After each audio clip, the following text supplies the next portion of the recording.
just wanted everybody to take a look at, like, is this amazing? These are our county and nonprofit representatives that came out on a Saturday to inform us on how to be prepared and to be safe and take care of ourselves and our neighbors and our families. So I just want you to please give them a big round of applause.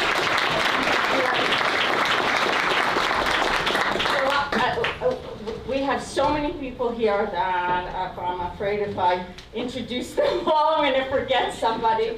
But the Red Cross and the USDA Forestry and the sheriffs and the CHP and Martin Huberty is here, District 3 Supervisor, and Mike Johnson, Chief for Ebbetts Past Fire District. We have Public Works. We have the Calaveras-Mariposa Action Agency. And we have area as well, and they provided lunch. So we have lunch for after and mingling about. We have Ken from the ERSN radio network. Kelly from CCWD. We have CalFire. Rick Harrigan's here to talk about storms and preparedness. We have CalTrans. We have Health and Human Services. We CalTrans again? Right, CalTrans again. And where's Public Health? Back in there, we have Haley and Gwen from Public Health. And if I forgot anybody, it's kind of like the Academy Awards. I'm so sorry, but the bell is ringing. Good morning, everybody. Thank you for coming. Good morning. How's everybody doing? Enjoying this cold weather finally? Yes. Before I get started, I'd love to do a huge shout out. We've got Vita and Bill, and I see Paul over there. We're celebrating the 50th year of the Calaveras Big Trees Association. Can we get a big hand for them? I see, actually this room is filled with all my favorite people. We got Judy from the Sheriff Volunteers, who always show up at everything. Dave, who is the Chamber of Commerce Volunteer of the Year. Stand up, Dave. You get a round of applause. Okay, I'll be quick. We've got a lot of great speakers. Thank you, Martha, and the A team that she's pulled together today. I know we're talking about fire and snow today, a little fire and ice. I want to start with Big Trees. I don't believe Big Trees is able to be here today, but I wanted to make sure everybody knew that they're going to be trying to do the South Grove burn this next week. So if anybody has any questions regarding that, you can either call the park or me and I can direct you, or I'm sure other people here can answer any questions you might have. I wanted to thank Pat McGreevy. He took me on a huge tour yesterday. We were gone for 3 hours and looked at all the work that's been done on the clearing of McKay's, and it's absolutely brilliant, so thank you, Pat. Brilliant. I also want to make sure, I'm sure that Eric Holt will be talking about our new evacuation plan for the county, which is fantastic. Be prepared. Be prepared. I won't say any more because everybody, these professionals are who you should be listening to. I do want to thank Mark. Where's Mark and Monica? Mark and Monica, Public Works, they are your team for snow removal. They help they're amazing. And I just want to make sure that everybody knows if you contact them directly, if you go online and you actually put your request in, it will be taken care of. You can always call me as well, but they are really amazing and they make it all happen with what they're given. So thank you very much, Monica and Mark. Mark also helped me get Burn Buddies going. So if you know somebody who is low income, lives up in Arnold, is elderly or handicapped in a way that they cannot get rid of the berm once the snowplow has gone by, please give me a call. If it's a low berm, we have plenty of people who can help shovel. I shovel myself, it's a great way to stay in shape. Otherwise, if it's a big berm, like the year before last, we can get it professionally removed. We have a little bit of money to do this, and the way that you do that is to call me, and I will go out and meet the people and get the berm removed. Also, I think, Mark, we said that we had enough extra hire drivers, but extra hire drivers in our district are huge. Because the year before last, when the highway closed, we couldn't get our extra hire drivers up. It's fantastic if they're in our district. It makes it much easier if you know anybody who wants to be an extra hire snow driver. Please let me or Mark know. What else? I I'll just give you a really quick thing about the county. I wanted just to let you know that our short-term rental ordinance is happening. If you have any questions, please call me. We're also doing our historic building ordinance. I guess I will say it. Parks and Rec, I am trying to get the Meadow, which used to be the old golf course. I'd love for Parks and Rec to be able to get a hold of that if we can find a way that the county can buy it or get through a grant. What we're looking through the COG right now to get a grant.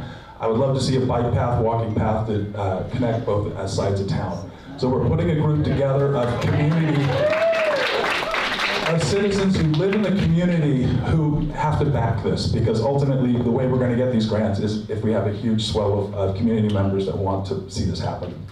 I don't do social media. Please contact me directly. I left my business cards back there. And if you would like to do neighborhood gatherings, I'd love it more than anything. Colleen Brophy, I don't know if she's here today, but I do little neighborhood gatherings. Dave, you know, again, I'd love to talk to people. If you want to know what's going on in the county or what we're working on, please just let me know. And with that, I would love a huge round of applause for our first ever female sheriff.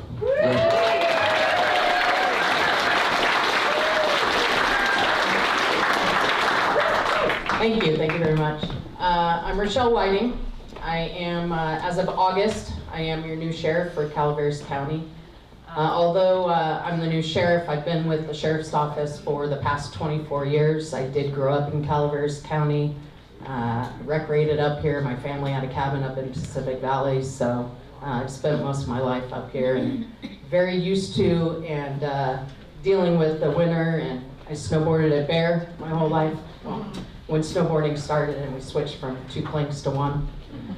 I'm going to leave a lot of our operational stuff to Lieutenant Greg Stark that's going to talk to you guys, but I do just want to emphasize thanks so many of you. This is such a great turnout. It's so great to see. When it comes to everything in emergency management and especially preparedness, the whole community approach to it is the only way that we can accomplish and making sure that our community stays resilient. So that includes all of our public agency stakeholders, our non-governmentals, PG&E, but especially it involves you. So seeing so many of our community members that came here that are willing to listen, to take the steps to be prepared, it makes our job a lot easier when the time comes for responses. So it's with that I just want to make sure and emphasize it takes coordination.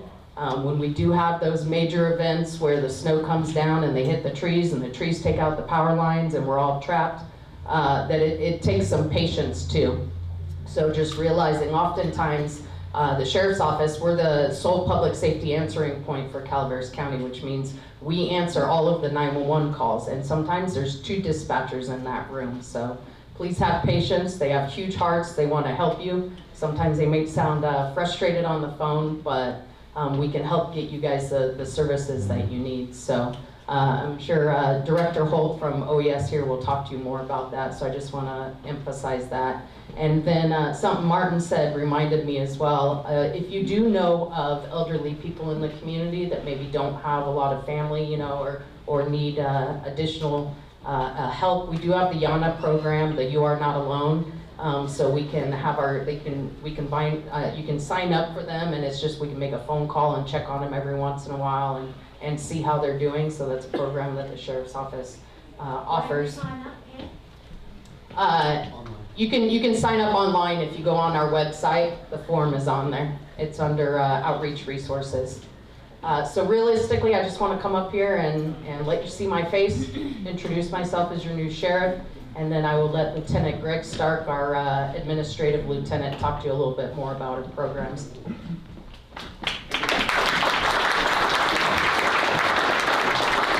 So our office is in a real good spot to have OES, not just the building in our office, but historically expertise in what happens with our OES.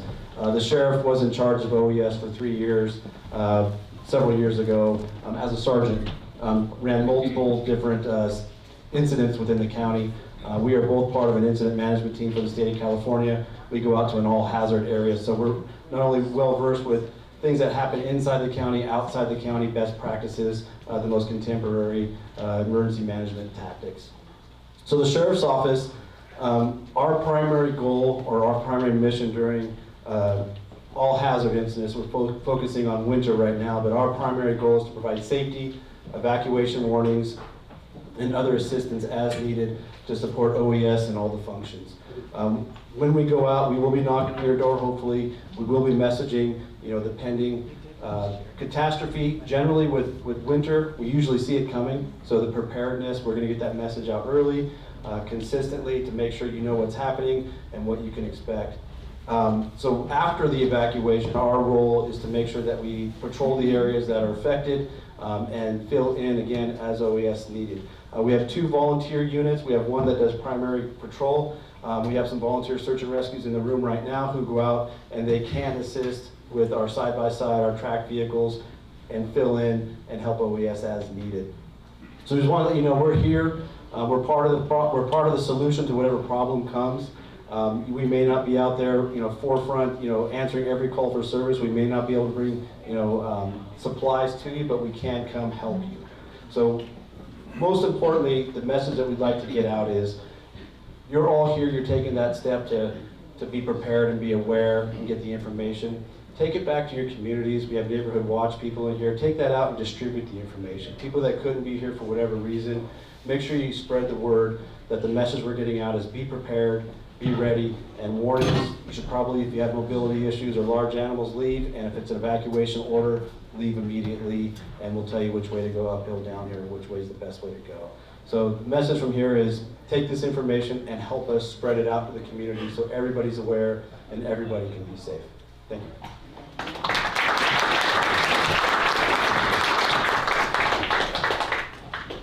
All right. Well, I'm Mike Johnson once again with Ebbetts Pass Fire District. So nice to see all of you here. And how about a round of applause for our organizer, Martha Rubin. She's done a great job.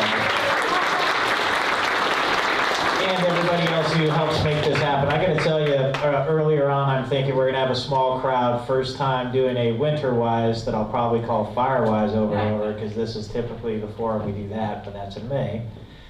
And I was, very shocked in a positive way to see everybody come out. This is a truly important topic for our community. I think it's truly important for all of you to be able to network with all the resources that mitigate our winter hazards and allow that to be offered to everybody in the back room. Take advantage of that. Some of the things we'll talk about today, you're going to hit on all of our different folks in different ways, right? So our ability to move snow out of our own driveways, or do you have a backup generator, or do you need extra help to get out of the area?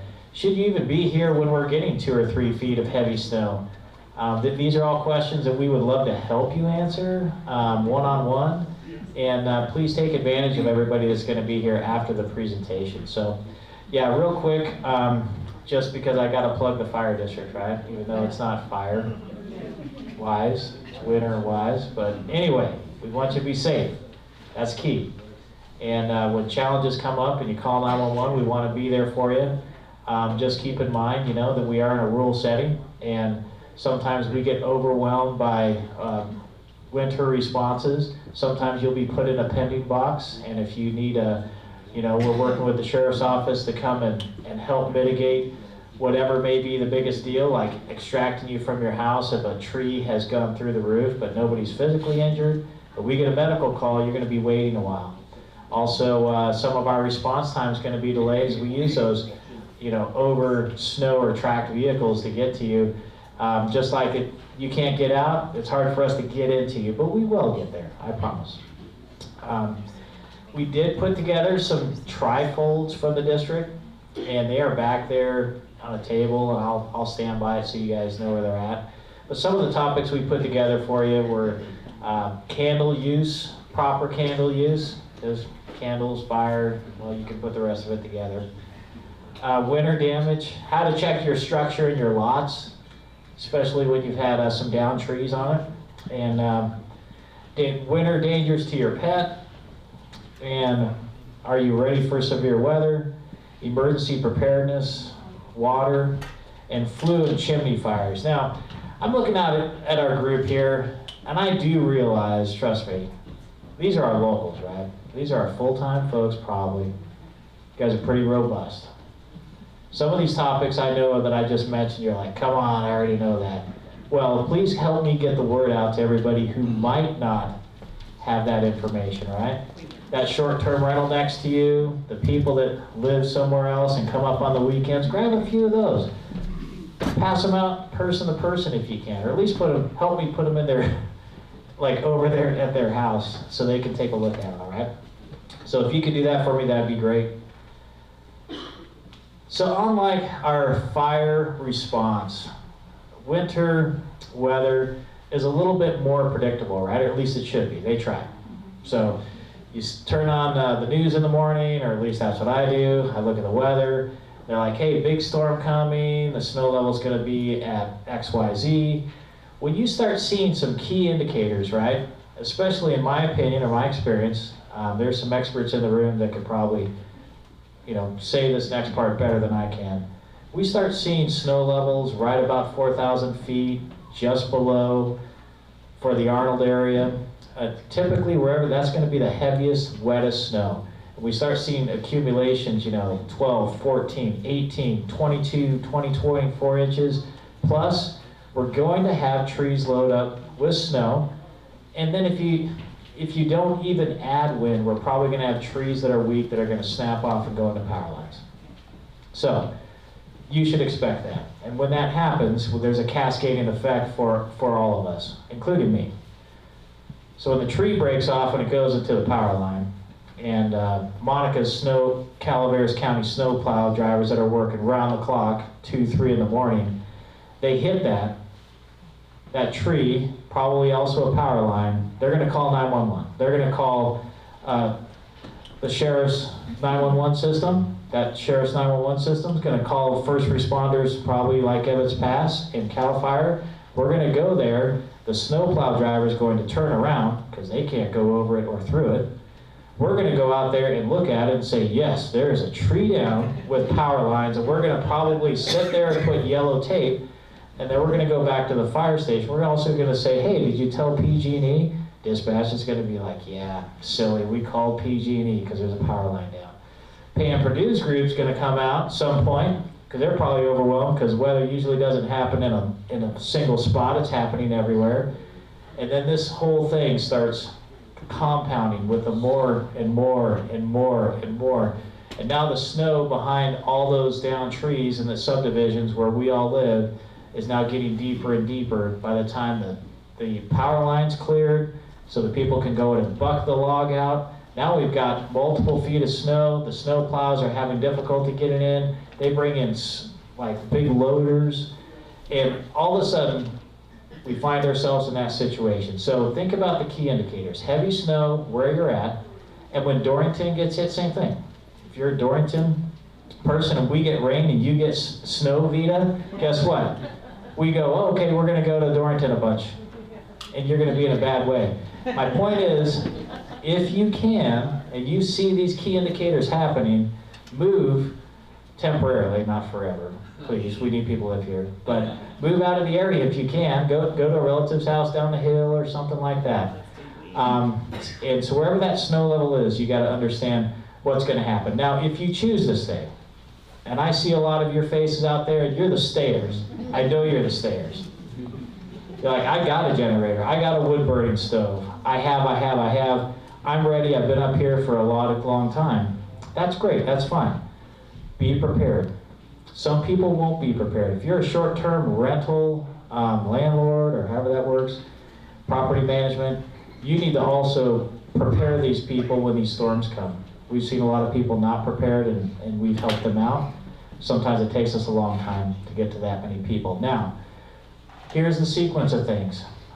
Power is probably going to go out. After the power goes out, what's next? Pop quiz. Internet, Xfinity, right? They got those little battery packs. They kind of look like little rectangles up on their wires. Those are batteries. They last about 2 hours. Unless it's a World Series, then it's probably about 30 minutes because everybody's screaming, right? So, That's what goes down next. Then what's next after that? Cellular. Takes 2, 3, 4 days. If it's a big winter weekend when everybody's up here cruising the internet on their 4G or 5G or whatever it is now, yeah, that's gonna go quicker. But I tell you what, all the people who love and care about you, that turn on KCRA Channel 3, and they go, hey, there's aunt or mom, dad, grandma, grandpa, and we talk once a week, or I wonder how they're doing, and your phone just goes to voicemail all the time, guess what's gonna happen next? They're gonna call the sheriff's office.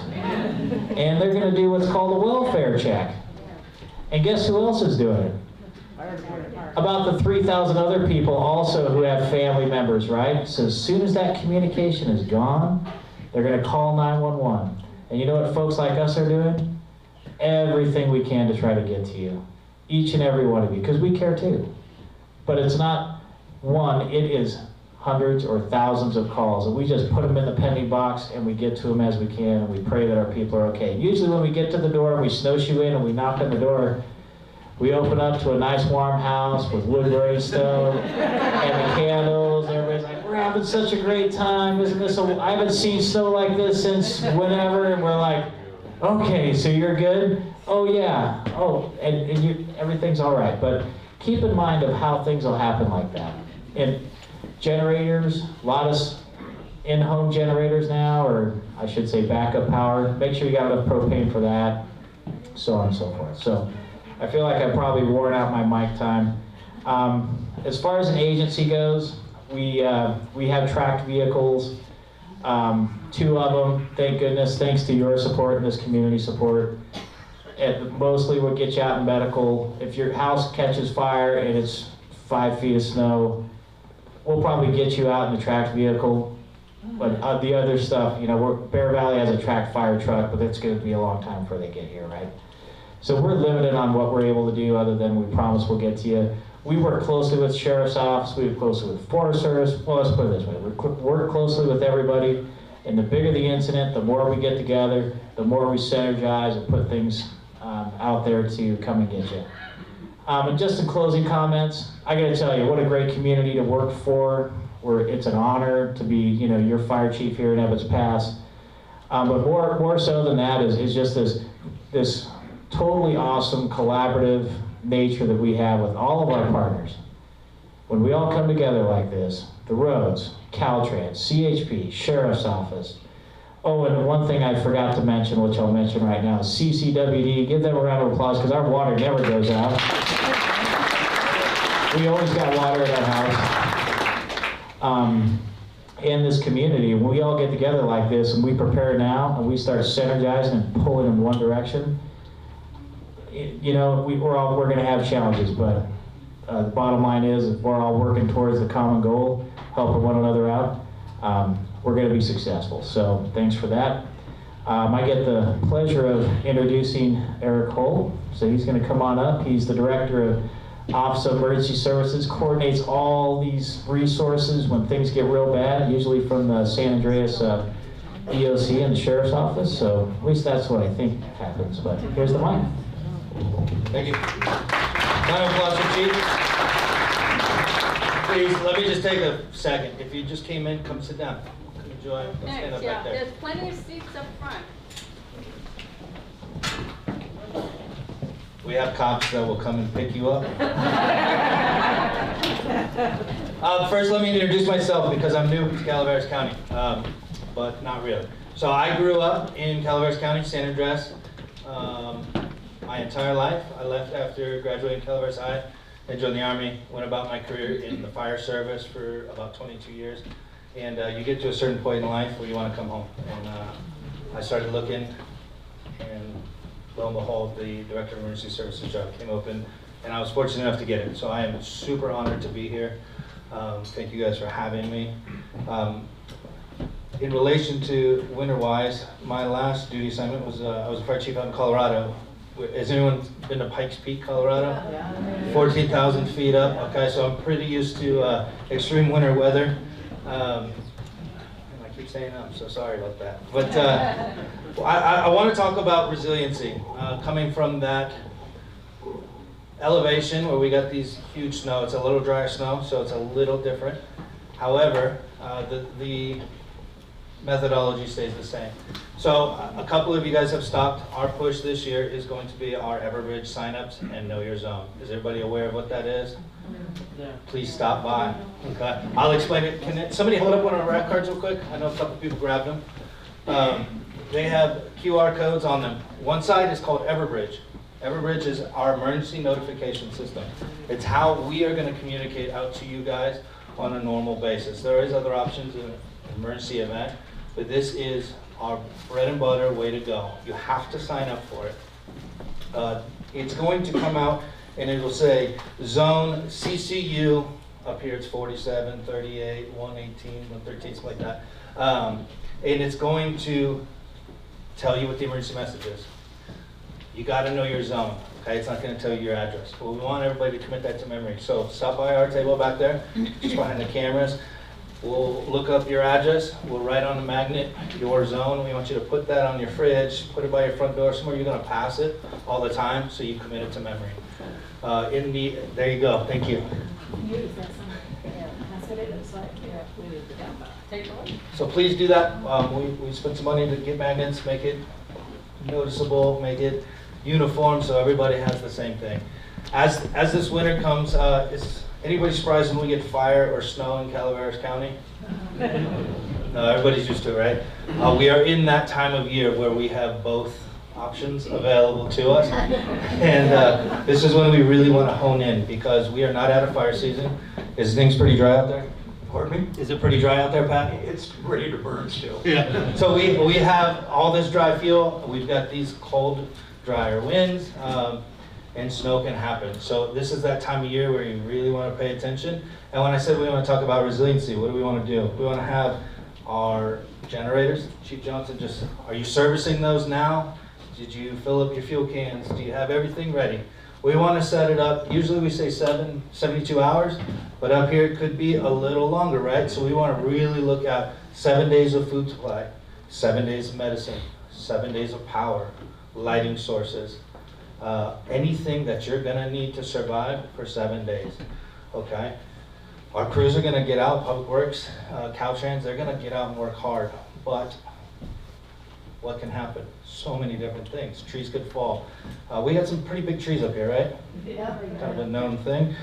People come in from all around the world to look at them. So one of those falls, it could take quite a bit of time to get that out. Then we've got to come in with the plows. We've got to get everything in, right, before we can get to you.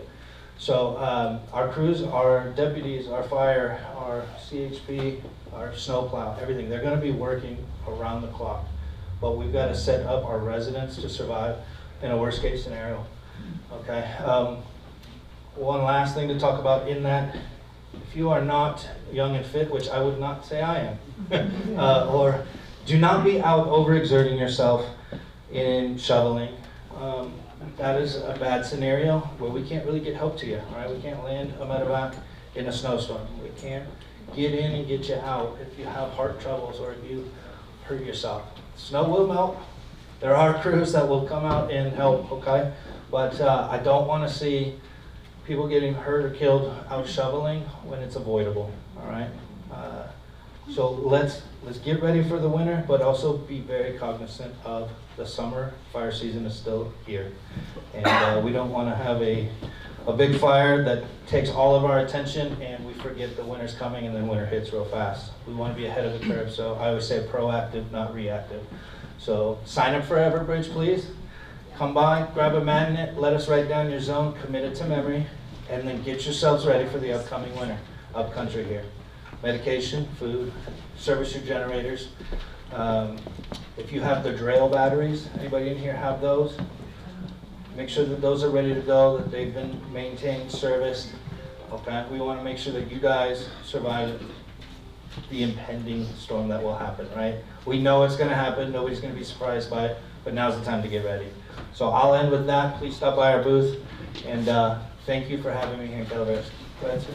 Just on your point about shoveling for people that may have, physical situations. Yeah. My dad lost his best friend at 69 years old, shoveling snow. He just, like that. So, Yeah. that's a great caution, that you put out there. you know. Yeah, I completely experienced last year. We had 4 heart attacks during shoveling in my old fire district. Okay, and you just hate to see it because it wasn't necessary. And it's usually the men that do it, so maybe you let the women do it first. We're more stubborn, right? We're gonna get it done. Yeah, take care of yourself, okay? Who's raising their hand back there? Quick question, can you just talk real quick about, you said you have your gasoline for your generators ready, talk about where we and how we should store that. Well, in the summer, we definitely are worried, right, with fire coming in, and so we don't want it stored on your deck and fire.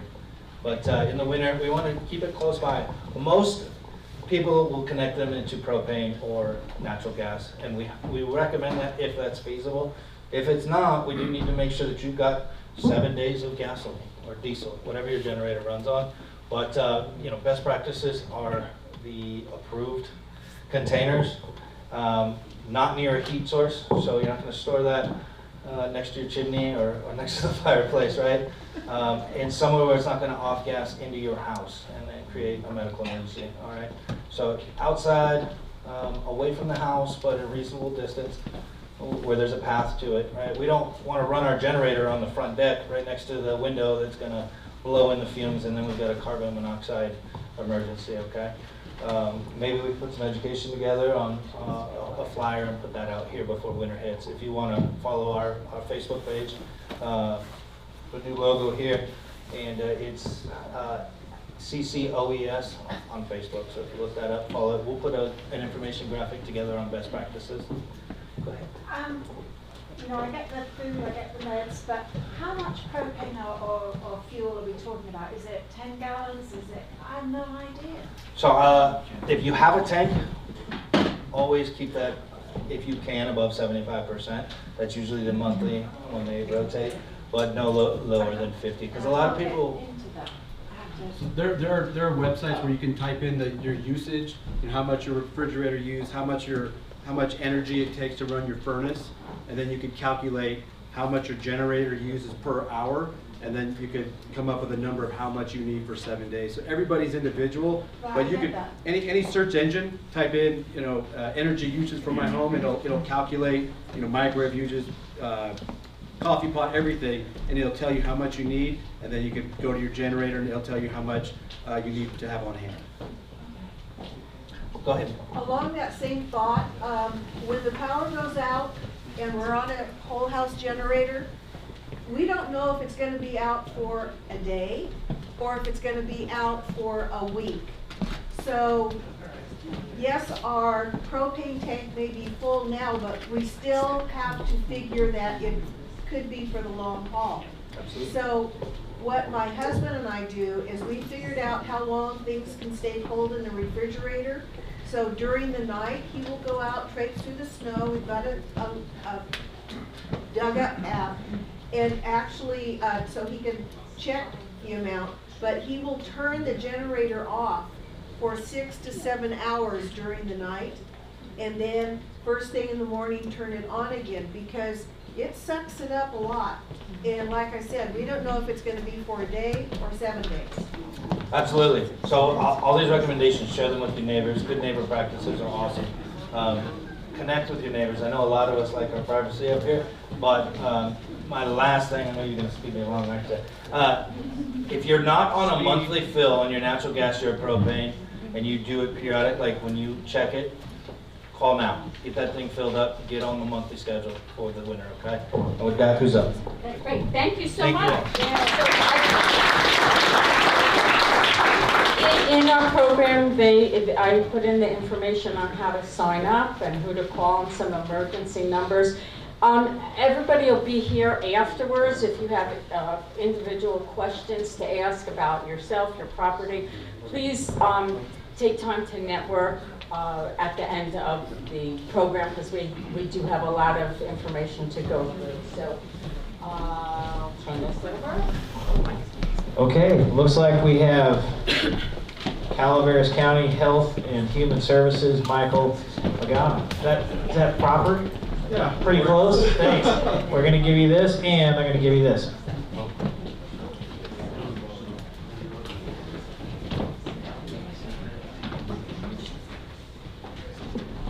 Hi everyone, Assistant Director of Health and Human Services, Mike Magana, and just here to talk to you about some of the programs and services that we have here at Health and Human Services.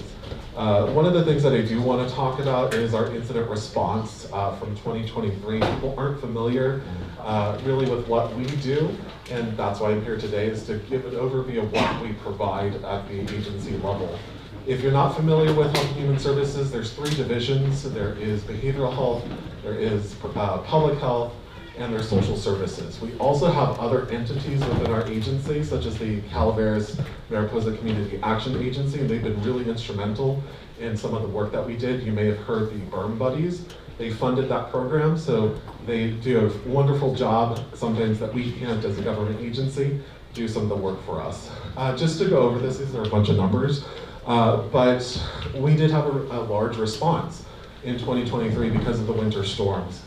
We had 461 applicants for federal assistance when we did the Disaster Recovery Center, and we are the ones who organize the local assistance center and the Disaster Recovery Center if that is needed, if there's a declaration for disaster. One of the main and primary things that we do as the agency is known as Emergency Support Function 6. So if there is an emergency or an evacuation order, we're responsible for doing mass care and sheltering along with Red Cross. So if you see any of our 2 trailers, we're the ones who set up the evacuation shelters, the warming centers, the cooling centers for the agency and the county.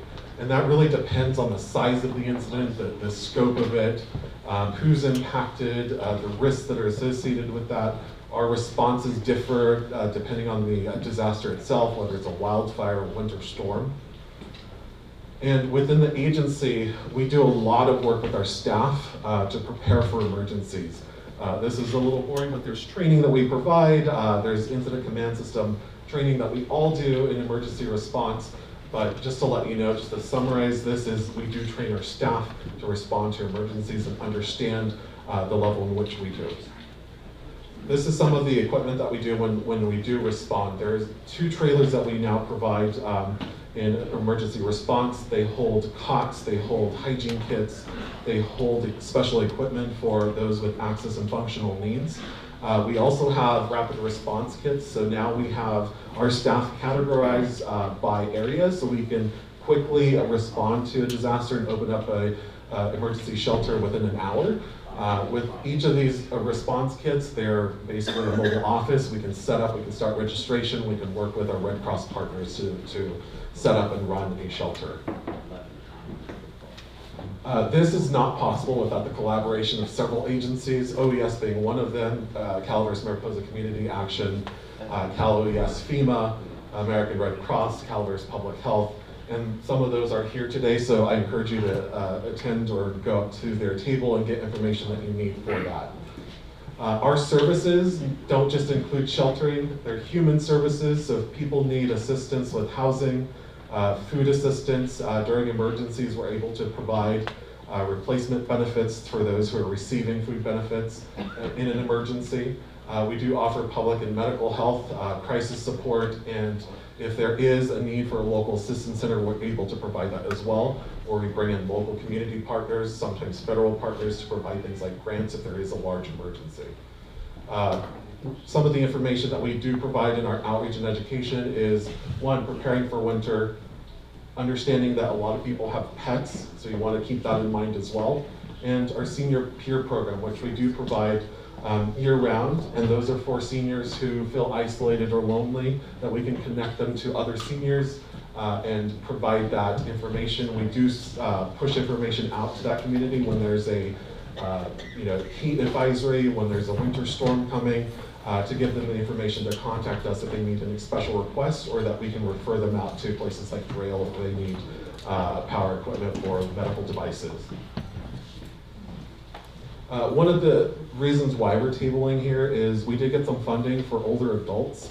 I applied for a grant, it was specific to older adults and technology. As we become more of a digital world and connected, we're leaving behind a key priority group, and that is older adults. And so as we transition to a new app that we have where you can get information on emergency or evacuation shelters, cooling and warming centers. You can also get information on preparing for emergencies, extreme cold, extreme heat, finding assistance for food, housing, and so on. And part of that is teaching older adults how to use that. So we do have a series of digital classes that we've built up. We've trained seniors to provide digital classes for other seniors. We are raffling off an iPad if you qualify for programs and you qualify for those digital classes. We are offering them in your area, so just let them know where you're coming from, and we can schedule a digital class within the area. That'll teach them how to do basic information like how to turn on their phone, how to use social media, how to look at our app and navigate through that. And I do want to let you know that all of this work isn't possible without the input from seniors or older adults. We actually have them test the app, we have them create some of the materials, and you'll see that from some of the materials that we provide at our table. One of the things that we do have are ready kits, which they are a drawstring bag. We do have, it doesn't include the iPad, but you can win the iPad if you raffle it off.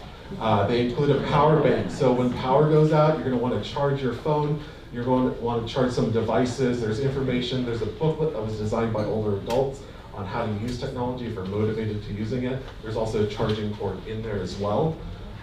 Eligibility, again, 60 years and older, or older adult with a disability, have any one of the following factors related to social isolation, like living alone, small network of individuals. There's a small survey that we do ask you to complete.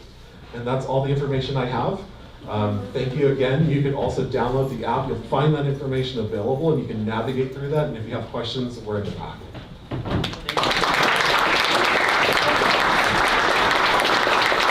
I gotta tell you, I think I'm in that demographic because I want whatever's in that green bag. So make sure you go by Michael's a table back there and grab one. It looks awesome.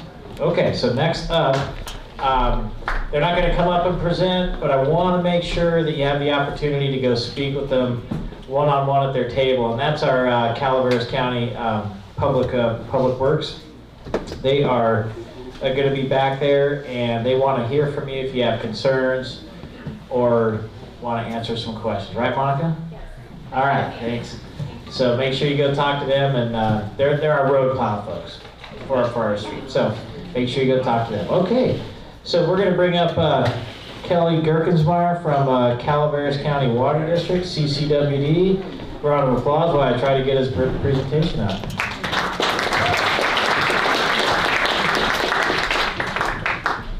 Good morning, everybody. Good morning. Absolute honor to be here, one of my favorite places, and talk about two things that I love, which is water and snow. I love snow. Again, my name is Kelly Gerkensmeyer, born and raised here, went to Hazel Fisher School from kindergarten through 8th grade before we had Avery Middle School. So I've always had this childhood memory of snowbanks taller than I could see, tunnels into my house, having to park at the Chapel in the Pines and walk to our house as a kid. As I got a little bit older, I thought maybe that's an embellished memory and I'm just thinking I was a kid and don't really remember it. But then a couple years ago, during the storms of 22 and 23, as we started breaking records and we started encroaching on 2017's records, everyone started talking about the winter of 82, 83. And I realized I was about 4 or 5 years old during that winter, and I think my memories were accurate. We truly had tunnels in Arnold, and it was just absolutely crazy, and we saw that again. So I guess my memory served me right. So again, I'm with Calaveras County Water District. I've been with them for 23 years. Most of the time I spent up here in the Ebbetts Pass area, fixing leaks, fixing fire hydrants, keeping that water going. Thank you for the round of applause earlier. We do pride ourselves on trying to keep that water going no matter what, no matter if the electricity's out, no matter the conditions of the roads. We really try hard to keep the water going. One of the biggest things I can say is just know where your water meter is. As we all know, we see these snow banks, and this is just any given snow bank that we've seen hundreds of. However, there are meters under there, and it's really important to know where those meters are. A lot of folks have valves at their house, under their house, and they turn them off there, which is important. However, there's a lot of line between the meter and your house. And I've seen everything from tree branches fall out and spear the line to a windy day where the roots will pull up on your line and break it between the meter and your house. So it's really crucial to know where those meters are. Our guys do a pretty good job, and a lot of the new meters are GPSed, but that still only gives you a rough, few feet. I've spent hours looking for a meter that I've been to in the spring. I know where that meter is, and I can't find it in the snow. And no joke, these are some of our guys. We got some tall guys, but I mean, this is insane. This is looking for a meter. And again, this is maybe a leak at a vacation home, so it's important to know where your neighbor's meter is, to potentially help them out as well. This one here, this one took them, I think, a couple of days to find. So the thing is, what they do is they start digging. We have a general idea, and then we put a probe in the ground, and you hit something. You're like, oh, that's it. That's it. I feel something hard. You dig it up. It's a rock. kind of takes the wind out of your sail. But when you do find it, you're very, very excited. So the guys have been marking our meters lately with maybe 2-foot blue stakes. I'm not sure if they've gotten to all the areas yet, but they are marking it. And again, that's 2 feet. That's still going to get buried very easily. If you have a tree branch by your meter, maybe hang like a little blue ribbon. But while it's nice weather, just go out there, know where your meter is, and just kind of think about it. And perhaps during the winter, dig it out so it doesn't just continually pile up on it. We just launched our customer portal. What you're seeing here is some screenshots of my usage, and my bills, so don't look at that. But very, very useful. You can set up all sorts of alerts for a daily usage, weekly usage, and all that. So there's a vacation tab there that you can set. If you're out of town for a certain amount of time, you can get alerts when you use water. So I've been playing with this and using all different settings. It's very, very useful. You can pay your bill, again, and just see your usage, but I think the most useful thing going into the winter will be those alerts. If you're on vacation, or if your meter is covered with snow and you might have a leak, this will let you know. And fortunately, but unfortunately, for me, this told me that I have a leak in one of my toilets. So it's it'll show all that usage. So it is very useful, and again, it can be helpful to just knowing how much water you're using, and again, if you have a leak in the wintertime. So I do have a setup back there, and I can show you on our website how to sign up. And so I'll have everything back there to help anybody who wants to learn how to sign up for the portal. Again, very, very useful. Here we have our nice fair weather fire hydrants. I love seeing them like that. They're easy to get to, easy to use. I'm sure the fire department loves them when they look like this as well. But it's not always that simple. And so just like your meter, these fire hydrants are going to be buried in some of these banks. And unfortunately, sometimes during the plowing, and hats off to our plow guys. I know they're working around the clock to do the best they can. And again, as we all know, these streets really start getting encroached and really tight, and so they push them back. But again, there's hydrants in there, and these guys can't tell where they are. I mean, even the stakes that mark the hydrants sometimes are completely buried. So they do the best they can. All of our fire hydrants up here are dry barrel fire hydrants. They are designed to snap off if they get hit. The valves are underground, so up here we don't typically have those geysers you see in the city. When a car runs over the fire hydrant, they're supposed to snap off for this reason. However, if the plow hits it at the right direction, below the break-off coupling, it will break off down at what we call the shoe, and then we have to make that repair. Not all of our fire hydrants have individual valves. So then what you see there on the left, what would be your right, is these are the valves that are in the street. This is how we shut off the water. Seems simple enough, you go find that valve, but much like a meter, all of our streets are white, frozen over, and trying to find that valve becomes very difficult and sometimes time consuming. When you do find it, there's a lot of times where it's frozen shut. So you break out your torch, shut it off. You might have to shut off more customers than you'd like to make this repair. I think we've all seen this several times, like we were saying, just another normal day with no power. I think we're all used to that up here. However, our water system, when you're out of power, our water system's out of power. Up here in the Ebbetts Pass, all of our water is treated at Hunter's Reservoir, down right below Avery. And it all pumps up in a series up to Camp Connell. So basically we make it there, we pump it up to Avery. From Avery up to Meadowmont, From Eddemont up to Sawmill. Sawmill is up here in the forest, about 2 miles above the ballpark, and it's in the forest. And the line goes from Sawmill Tank on the north side of the highway behind Big Tree State Park up into Big Trees. So it's a series, and it's very dependent on power. When the power's out, we have generators at all these facilities, but generators, like we were saying earlier, needs fuel. So it's very, very crucial. And no matter what, we're going to get to these facilities. Again, this is about 2 miles on a non-paved road up to the main tank that feeds all of Arnold. It's a 3 million gallon tank. It does have the generator. The generator can last for several days, but it does require maintenance, fuel, whatever it takes. And we will get up there. It might take us a while, but we will get there. At all costs, trees down, plowing, the same thing. We're out on these roads day or night getting to these facilities. This is that Avery tank. Luckily, in this particular storm, we were allowed to get our truck there, which makes it a lot easier. A lot of times we can't get larger fuel trucks to these locations, so we're dependent on our smaller trucks. We kind of just divide and conquer, and we have smaller fuel tanks in each one of the trucks. Get out there and fuel everything up. Pulling hose through, waist deep to even higher snow. And we can't always get our trucks there. So sometimes, this is, I think 2019, a storm event. That was our Avery tank. Again, in the series, right here, this is our Avery tank. Power was out for over a week. Moran Road was completely, you couldn't drive out on it at all. We could not get through it no matter what. And so what we had to do was deploy our little side-by-side with a 100-gallon diesel tank, which fueling some of these larger generators that are the size of they're huge. And 100 gallons is really a drop in the bucket. And when it's running around the clock, 24/7 for over a week, we're just doing shifts, just fueling that generator until we can get a larger fuel truck up there, which again took over a week in this particular case. But the generator never failed. We never lost water. We continued to pump water up the hill. And then there's our sewer system. Sewer system does not get a snow day either.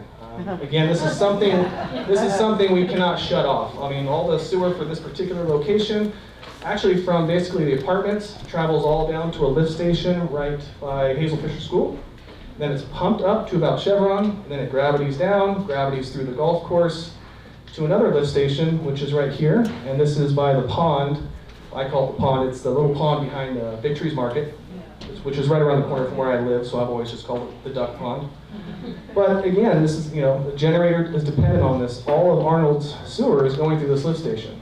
And we don't have some massive tank underground that we can just store it all for a while. We must pump it up over the hill to the treatment plant. The treatment plant is down right below Arnold, right below the passing lane, kind of across from the taco truck. And again, that's something that no matter how much snow we have there, no matter what, and as you can see, the facilities are mostly outside. Again, we can't just turn that off. So no matter what, we've got to keep those services going.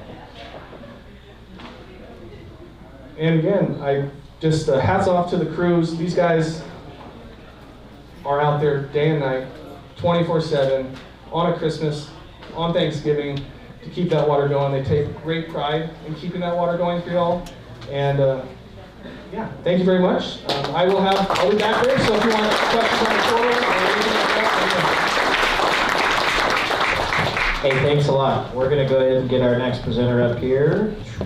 Ooh, Pam Purdue from PG&E.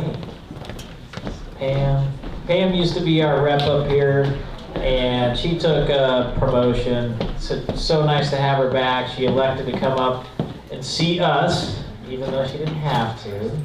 So Pam, so nice to have you back here with the team. I'm going to work on getting your presentation up while you do a little introduction. Thank you, Chief. Good morning, everyone. I'm Pam Purdue. I'm the supervisor for PG&E's Public Safety Specialist team. The Public Safety Specialists for PG&E, we all came from a background of either law enforcement or fire. We all have emergency management backgrounds, and that's what we do for the company. And one thing I really want everybody to understand is whether it's a fire, it's a winter storm, it's an atmospheric river, or snowmageddon, our staff is deeply tied in and embedded with the fire department, with the sheriff's department, and with OES. We have staff that we're either in the county's EOC, or we are on multiple calls and emails and texts, and Chief can attest and Eric can attest, at all hours of the day and night. And I point that out because we are absolutely coordinated with all of the resources in the county.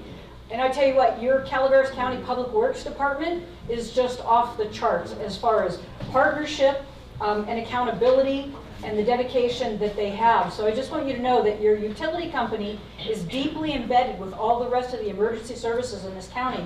So as soon as those roads are passable, then we can get our troublemen in there to start looking at the damages and getting those wires off the road. And we work closely with CalTrans and Public Works to get those poles and wires and transformers off the roads so they can plow them to get to you and restore service. So we just wanted to talk just a few minutes today on some of the things that you can do for preparedness. One other thing, the Calaveras County OES website is an absolutely gem of a resource, as well as PG&E Safety Action Center. And my two partners today, Sarah Rashid, raise your hand, and Eric Alvarez, and Eric Holt, our OES partner.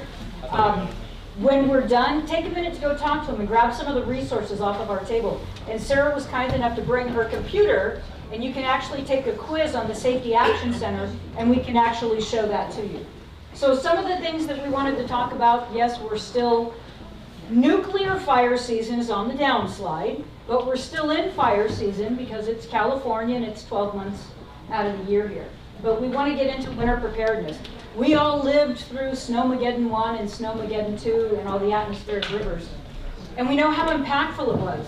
And I know many of you have seen our yard in Angels Camp. Well, we live here, and we're as impacted as you are, but yet our dedication is we're going to come to work because we want to get your power back on, and we want to do that safely. So flooding conditions. You know, there's all the messages, turn around, don't drown, being very careful when things are flooded. We who live in rural areas are a little more resilient than some of the people who come up here to spend the weekend, but we still need to be very conscious about that as well. And when we know that those rain seasons, you know, stock up on your batteries and your medications and prepare for that. The news lets us know that the inclement weather is coming and we're going to have to deal with it. Keeping safe during heavy rainfall. Making sure that your gutters are clean and, you know, any of the flumes and the ceilings around your chimneys and the vents on top of your house, but especially those gutters so that water is flowing. You don't want to get up there during, you know, heavy winds and winter when there's snow on the trees, the wind is blowing, and you don't want to be on your roof because you don't want to get next to your weatherhead or any of the power lines that are up there. So taking care of that ahead of time. Cooking devices. An open stove is not a cooking device. When I was in law enforcement, I had gone to many calls where people were using their oven as a heating source and they're loading up their house with carbon monoxide. That is not a heating element for your house. Maintaining your fireplaces. Now's the time of year to get your chimneys inspected and maybe clean out that grate and make sure that everything is operating and functioning normally. Space heaters. Making sure that your space heaters are not too close to curtains or bedspreads or other material things, furniture and things of that nature. Dog beds, making sure that there's plenty of ventilation around your space heater. Holidays are coming. We're going to start decorating. Making sure that you're safely putting up those lights and you keep them at least 10 feet away from the weatherhead or from any power lines. And if you're not sure whether it's a telecommunication line or a PG&E distribution circuit, an energized power line, you can call and ask, and we can send somebody out to let you know. Or PG&E has something now, it's called the PG&E Report It app. It's an application that you can go to the App Store and download it to your phone. We have information on it, and there's information on the Report It app on our Safety Action website. The other thing that you can do is if you have a tree that is leaning or you think that tree is too close to your overhead electrical infrastructure, You can snap a picture of it through the app, upload a few sentences, and somebody's going to give you a call within a day or two and ask you more information about it. But if the other option, if there is a tree that's causing you concern or anything causing you concern next to our overhead electrical infrastructure, don't hesitate to call our 1-800-743-5000 number and report it right away. We want to know. We all know that the trees have been through a lot between the droughts and bark beetle and all of our snowstorms, and they can fail at any time. And we can't look at every tree every day. So if you're seeing something, definitely please let us know. And then from an energy efficiency standpoint, replacing some of those older Christmas lights, because yes, I grew up where we had the little bulbs that changed color, and we had to find the one that wasn't working because the whole string was out, and my dad had a lot of colorful language when my mom would make him do that. And then being very careful about candles. Candles are fun, they're very scent-oriented. I love my pumpkin and apple spice candles, but I'm very, very careful about where we put them in the house, so either the kids, the nieces, the nephews, or the dogs don't knock those things over. And I'm going to make this presentation available to Eric Holt, and anybody in here that wants it, we're more than happy to email it to you and happy to share it with you. Generator safety. On our Safety Action Center website is a couple of pages about generator safety. Making sure it's in a well-ventilated area, it's not on your porch, it's not next to your house, as well as your fuel sources that aren't next to your house. Follow all of the instructions. Again, there's 2 pages on our website specifically talking about generator safety. One other thing that isn't mentioned on this slide is making sure that you have the proper inverter or transfer switch on your generator, that it's been properly installed, the instructions have been followed, because when your power goes out, you run out and you turn the generator on. Because if I don't have power, I am not watering my horses, my sheep, and my little herd of baby Nigerian dwarf goats.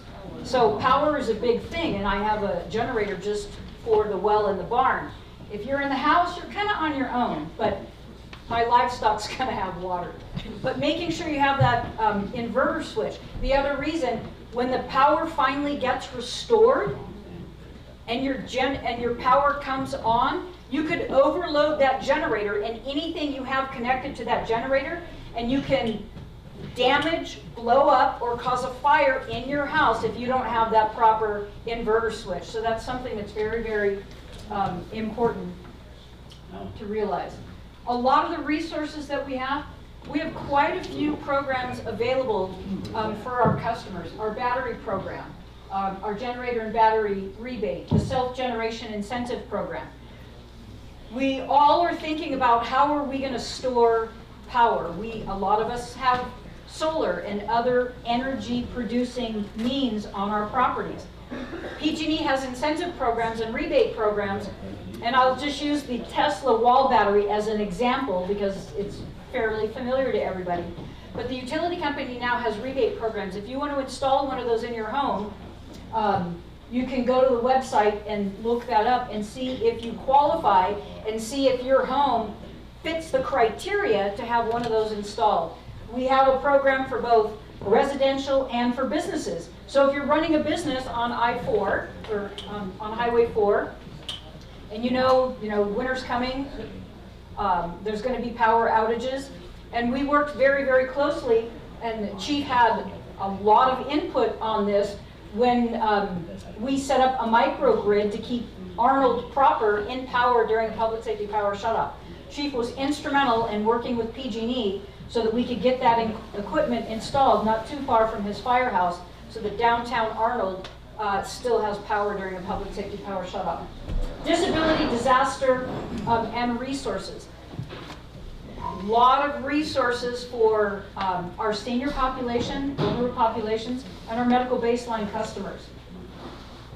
Our medical baseline program, definitely worth looking into. If somebody is dependent on durable medical equipment, even if it's a CPAP machine, or you have to have constant temperature in your house because you yourself need to be at a constant temperature, you can sign up on our medical baseline program. There's a ton of information of the criteria, that qualifies under medical baseline. It will also help provide small, very small, Honda-type generators and a little Honda battery pack to run medical durable equipment, or to charge your phone, or to charge your computer, that you can stay in communication and get alerts. Also, the nice thing about the medical baseline program, it does offer a monthly discount on your PG&E electric bill. So there's a ton of sources and information on the medical baseline. And some of the flyers that we have on the table will also give you some additional information. The second program we have is our self-identified vulnerable program. Whether it's somebody with a medical condition, an older customer, or family member, these programs definitely are worth looking into. You'll get extra notifications during public safety power shutoffs and things of that nature. And during a public safety power shutoff, we send out texts and phone calls and emails, and if we don't hear back from that customer that's been identified as medical baseline or self-identified vulnerable, we will send a PG&E employee out to knock on their door to make sure that that person is okay and knows that a power outage is coming. Some of the other saving programs that we have for customers that qualify is our CARE, California Alternate Rates for Energy Program, and FARA, Family Electric Rate Assistance Program. Both of those can help folks. We know times are tough for everybody. It can help regulate your bill so that you know about how much your bill is going to be every month, so you don't see these spikes and valleys. Resources for financial assistance and things of that nature for the folks that qualify for this. It costs nothing to go to the website and take a look at it, whether you're yourself or a family member or a friend or a neighbor qualify for these programs. These are funded and definitely worth taking advantage of. And we have some additional information back on the table. Some of the other programs that we have, we've kind of mentioned some of them here, but the budget billing program is the one that will help regulate out your bill so that you know about how much it's going to be every month, so that you're not surprised when that happens. The Low Income Energy Assistance Program is another really good one to look into. And our customer service reps are very well versed in these. Sarah is very well versed in these. I work predominantly on the emergency management side, but Sarah and Eric can help answer questions on these programs as well. So we just really appreciate the opportunity to be invited here. Great to see everybody here. And the partnership that PG&E has with all the agencies in Calaveras County really make a smooth operation when things are going bad, to help us stay coordinated with your resources so we can get the power back on. So thank you very much. Thank you, Pam. If you have never gone to the PG&E website, and today, face-to-face with these folks, they have so many programs you need to really look into. If you don't have a generator, I believe they give you a certain dollar amount, but you got to get one on their list, and there's a ton of them. And the list goes on and on, so please go and see them. So up next, we have the Red Cross. Jamie. Hey. I got to get your presentation up. Introduce yourself. And so actually, I'm going to kind of switch gears a little bit on my focus with you today. So of course, I think we're all kind of chatting about similar things. If you've got a minute, come by my booth in the back. We've got some tip sheets and checklists and things to just help with the focus of being prepared. I know for me, I kind of grew up being a little bit of a nerd about preparedness, and so this is something that I was always interested in as I got involved with Red Cross. So I know most of you are probably already very familiar and very prepared, but this is just a great opportunity to stop and think about, you know, what maybe needs to be updated in your kit. I'm constantly starting to think about things. I realized I need to update my contact list because I don't memorize any phone numbers and things like that. But then to also start thinking about different weather conditions and how we could update our kits. But actually, so we've got some tip sheets in the back if that's ever helpful, or if you know someone who just kind of needs a little bit of a checklist to know where to start. It can get a little bit overwhelming figuring out a preparedness plan. But actually, I want to focus a little bit today, instead of it, about getting involved possibly with the Red Cross if you would be interested. One of the best ways to be prepared is to be involved. So just to share a little bit about what the Red Cross does in the community is, as you've heard, we work with County OES to set up shelters when there is a need for an evacuation. So that could be for, heaven forbid, a wildfire, but also a winter storm as well. Additionally, we do work very hard, and when feasible, we work to coordinate and have at least one kind of shelter for pets when it's needed for evacuations. Additionally, the services that some folks are not as familiar with is we get involved when there are individual disasters that folks experience. So year-round, we unfortunately know that folks experience home fires.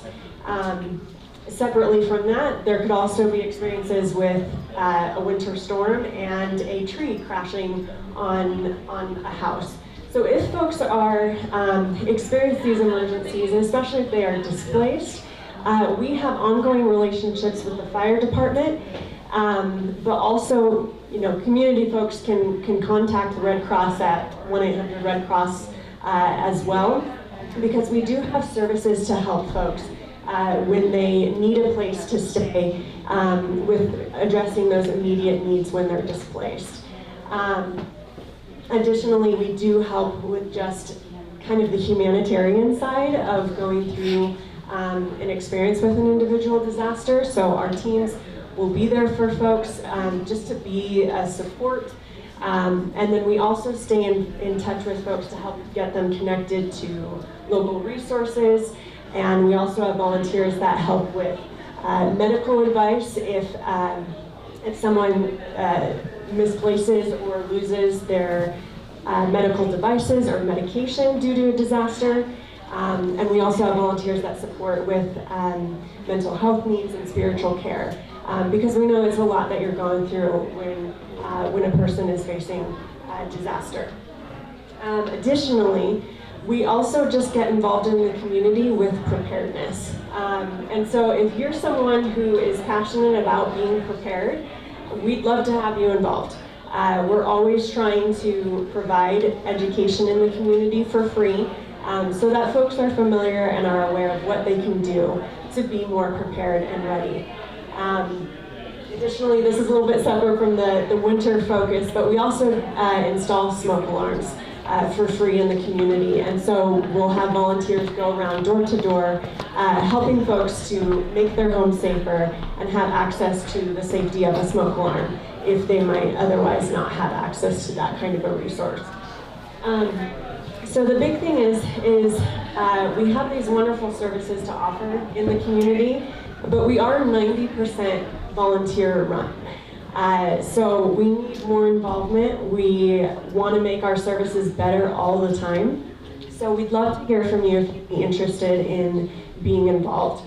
I'm going to be at a table in the back, so feel free to come by and chat with me. We have a couple volunteers in the local area who are phenomenal and actually helped set up our involvement in the event today. And we just would love to have more of the community involved. So thank you so much for your time, and we'll see you around. Thank you, Jamie. So I understand, people are so excited to get to all the vendors and talk to everybody. We're going to try to do our best to keep this room for all of those seated in here that want to hear the presenters, and they really put together a lot of materials. So we want to give an opportunity to give that to you. So we just went ahead and closed the doors back there. So, I don't know if I can hear it up here. Back there is probably really hard to hear. Okay, so next up, we have our partners with the Forest Service. Hey Ray, how's it going this morning? Steve? Oh, I forgot to say.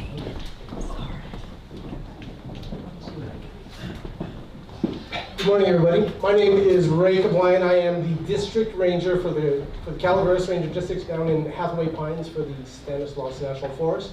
I'm always impressed when I come to these events on how much participation is in the community, because I do feel that a prepared and informed community puts you in a much better place for when things happen. So whether that's a winter storm event or whether it is a wildfire.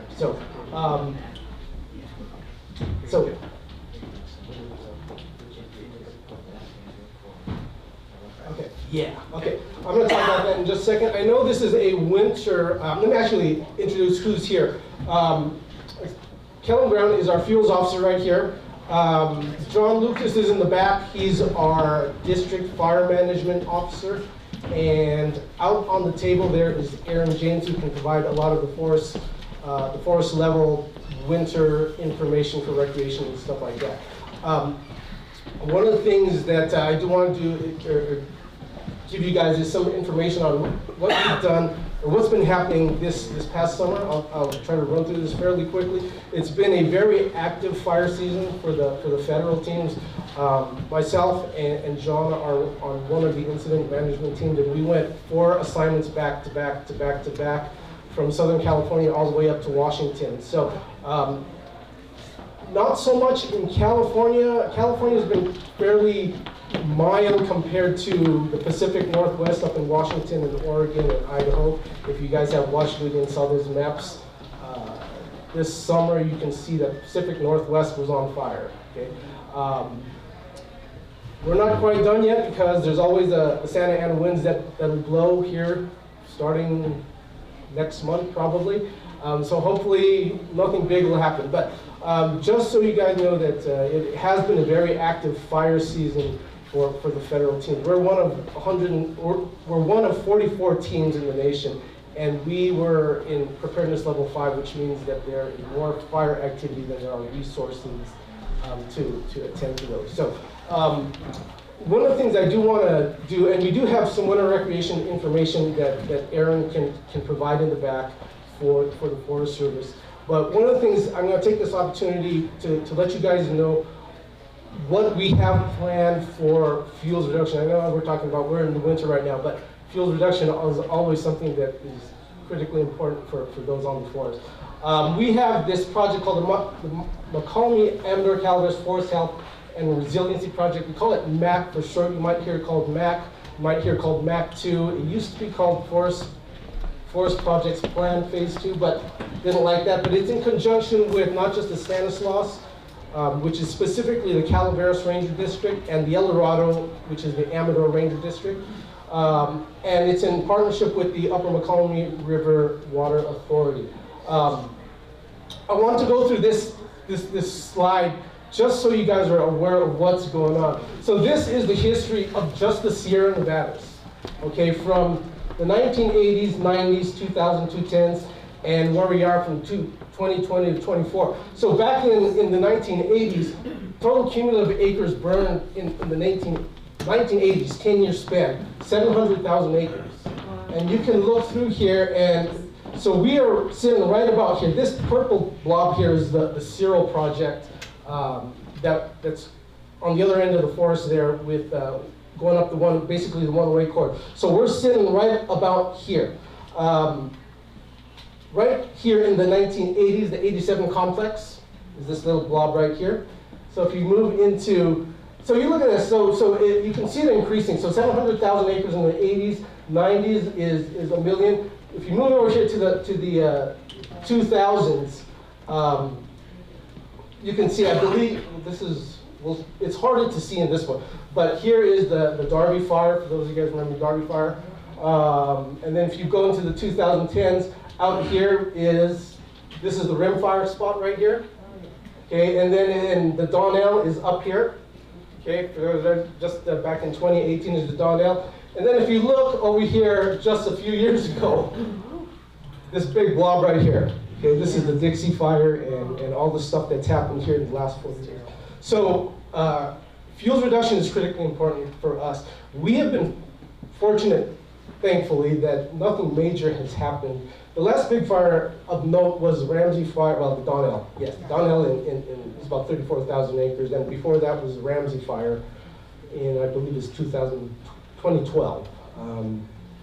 But we here in Calaveras County are you know, I hate to say we're dodging bullets, but we're doing what we can to try to reduce the fuels over actually the entire forest. So, but particularly on Calaveras, we have this project, the MAC project, and what it is, it's going to span 246,000 acres between the Calaveras Ranger District and the Amador Ranger District, just on the McCollum, just on the other side of the McCollum. And like I said, it's basically for those of us on the Calaveras side, it's everything outside of the wilderness. It's going to butt up to the Cyril project on the 2000 or on the 108 corridor, just north of Beardsley Reservoir. So that's where, so Cyril is kind of between that area, and we'll touch it with the MAC project. Right now, and the reason why I want to talk about this is because we are in the middle of, we're towards the end of scoping right now. So the notice of intent went out about almost a month ago, and scoping period is going to end on the 28th, which is Monday. And where we are right now, this is where we are. We hope to have a record of decision by sometime next year in 25. Okay, so, and what that'll allow us to do, so in scoping, it just gives us, as you can read here, I'll just kind of go through a range of issues that we're going to analyze, and what some of the alternatives might be, and what some of those actions might be. So I encourage you guys, if you guys have interest in participating, I have a QR code at the end of this slide that will, if you guys want to comment and make those comments, you're more than welcome to. But again, just for clarifying questions, identifying issues, things to be analyzed, and things like that, and whatever approaches that you might have. And really, here's the purpose in need: reduce hazardous fields across the lands, ecosystem health and resilience, and a more fire resilient landscape, and also to support the local economies. So here's a quick picture of what it may look like in early 1900s. If you see this, what this cabin looks like right in the early 1900s, and what it looks like now.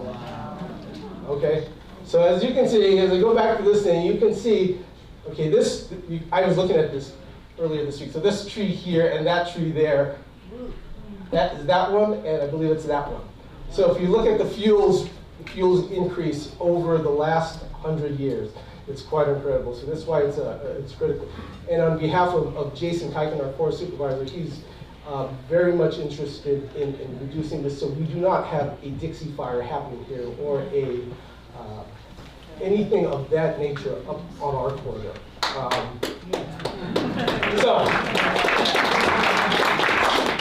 So these are the types of things we're focused on, really resilience and fuels reduction. So the types of things: forest thinning, ladder fuels removal, massification, hazard tree removal, fuel grade construction, treating for invasive species, prescribed burning, and some ecological restorations. If you're interested, here's the QR code. The scoping period ends on Monday. And I just want you guys to know, if you guys are interested, go ahead and snap this QR code. And we'll be in the back to answer more specific questions. But I know we're kind of limited on time. And I do want to get Kellen up here to talk about fuels. Okay, I'll take one question. Yes. You know, it's great that you're doing all the forest work, and we really are very, very grateful, and I've seen the difference. My issue is that as a homeowner with various trees and things, it's really up to me to take them out, and that's more expensive than I can afford. So are there any programs that I could tap into to help clear some of the trees that are there? I'll pass it on to Chief. Yeah, well, Ray would love to send all of his resources over there. He really can't because it's not the federal land, right? So I really would ask that you seek out like Fire Safe Council, go to their website. We know you have some information. Depending on what grants they have, they might have something for private landowners. So thanks, Ray. And that's all. I mean, that's really all I wanted to touch base on.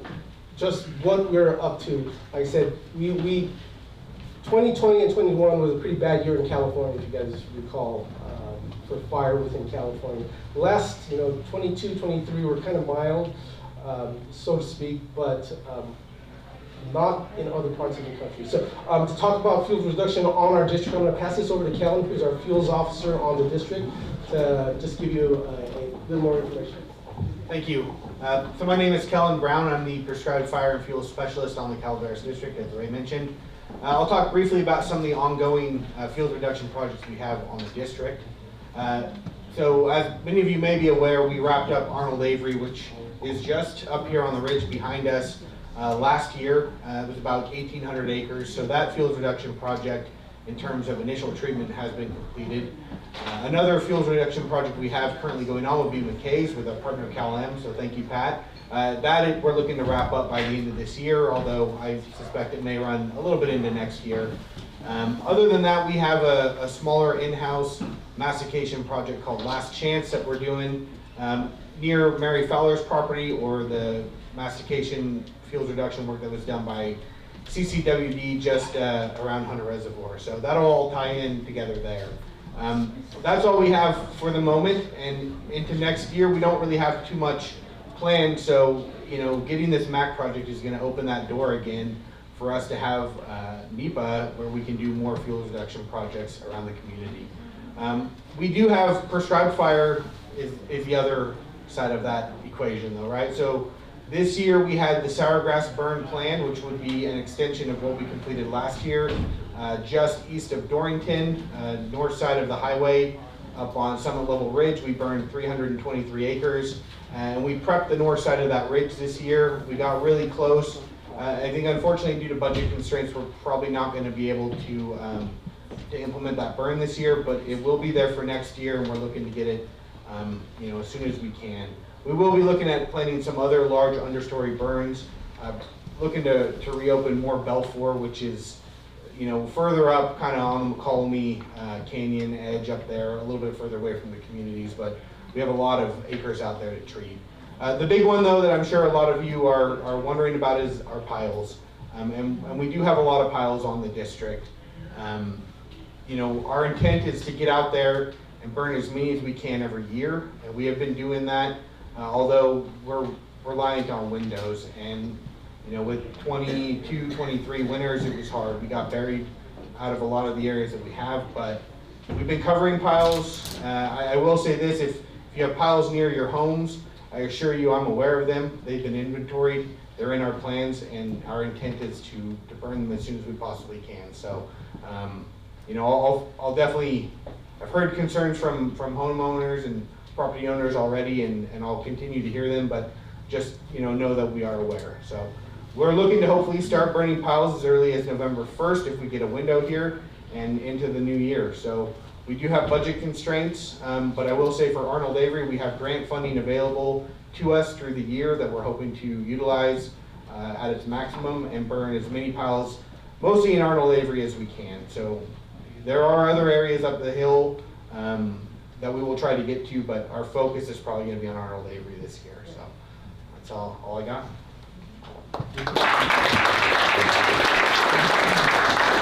And again, if you guys have any questions, we'll be in the back to field any questions if you guys have anything specific. Thank you. Thanks, guys. Okay, we'll have our CalFire folks come up here real quick. And so for once, it's not, the fire season's coming, right? Now it's like winter season's coming. So we want to hear from these fine young folks about kind of what's coming up for maybe our yard burning, right? Because currently we can't. So we're gonna have to talk a little bit about that and get ready to do some fall yard cleanup, right?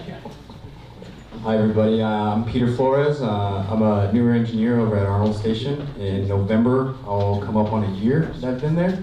So nice to meet all you guys. I know we got a lot of lot clearing that we need to be doing from the summer. And right now, burning is still suspended for right now, so nobody should be burning. But contingent on when burning with permits comes around, there's some important things that we gotta remember, right? Gotta have a water source. Piles gotta be attended at all times. 10-foot clearance. clear of overhead obstructions. And then if you guys know that if you have a burn permit, all of that is on the burn permit.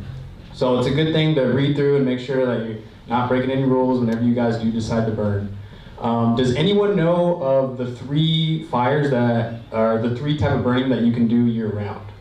Does anyone know those? No burning. So, you can have a warming fire, you can have a cooking fire, and you can have a ritualistic fire. So, if your neighbor has a fire pit and they're sitting around and we show up and they're like, oh, it's just a warming fire, like that is perfectly legal. That they can do that. Where we kind of get on like that gray line is when we're putting like needles in the warming fire. That's can't do that. It's fireworks strictly, because then if you're putting needles in there, that's kind of yard debris. Then that's a debris fire, and then that's not the same thing as a warming fire. Are you guys tracking with that? Does that make sense? So that's where we kind of come into play, and it's the same rules as any permitted burning. Like you have to be in attendance there the whole time. You can't just have a warming fire and then, all right, I'm gonna go inside.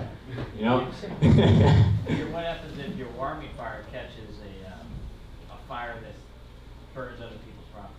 So then that kind of goes into where if it's a warming fire and it's contained in the fire pit, then it's not really concerned to me. But now we have a fire outside of the fire pit, infringing on your private property, your neighbor's property. Then that's when we have to come in and put it out. And that kind of goes in with like we're able to come on your property, lay hose on the ground, put water on the fire. Yes. Does a warming fire have to have a spark arrestor on top? No. You don't have to have a lid on it? Oh, sorry. It should have some kind of like cage over it or some kind of net. Yes, it should. Doesn't have to. Do you promote anything other than burn piles, because the smoke is very contaminating and people, particularly elderly people who have lung issues, that the burn piles that go on mean that a lot of the people are stuck in their house because they can't go out because the air quality is so bad?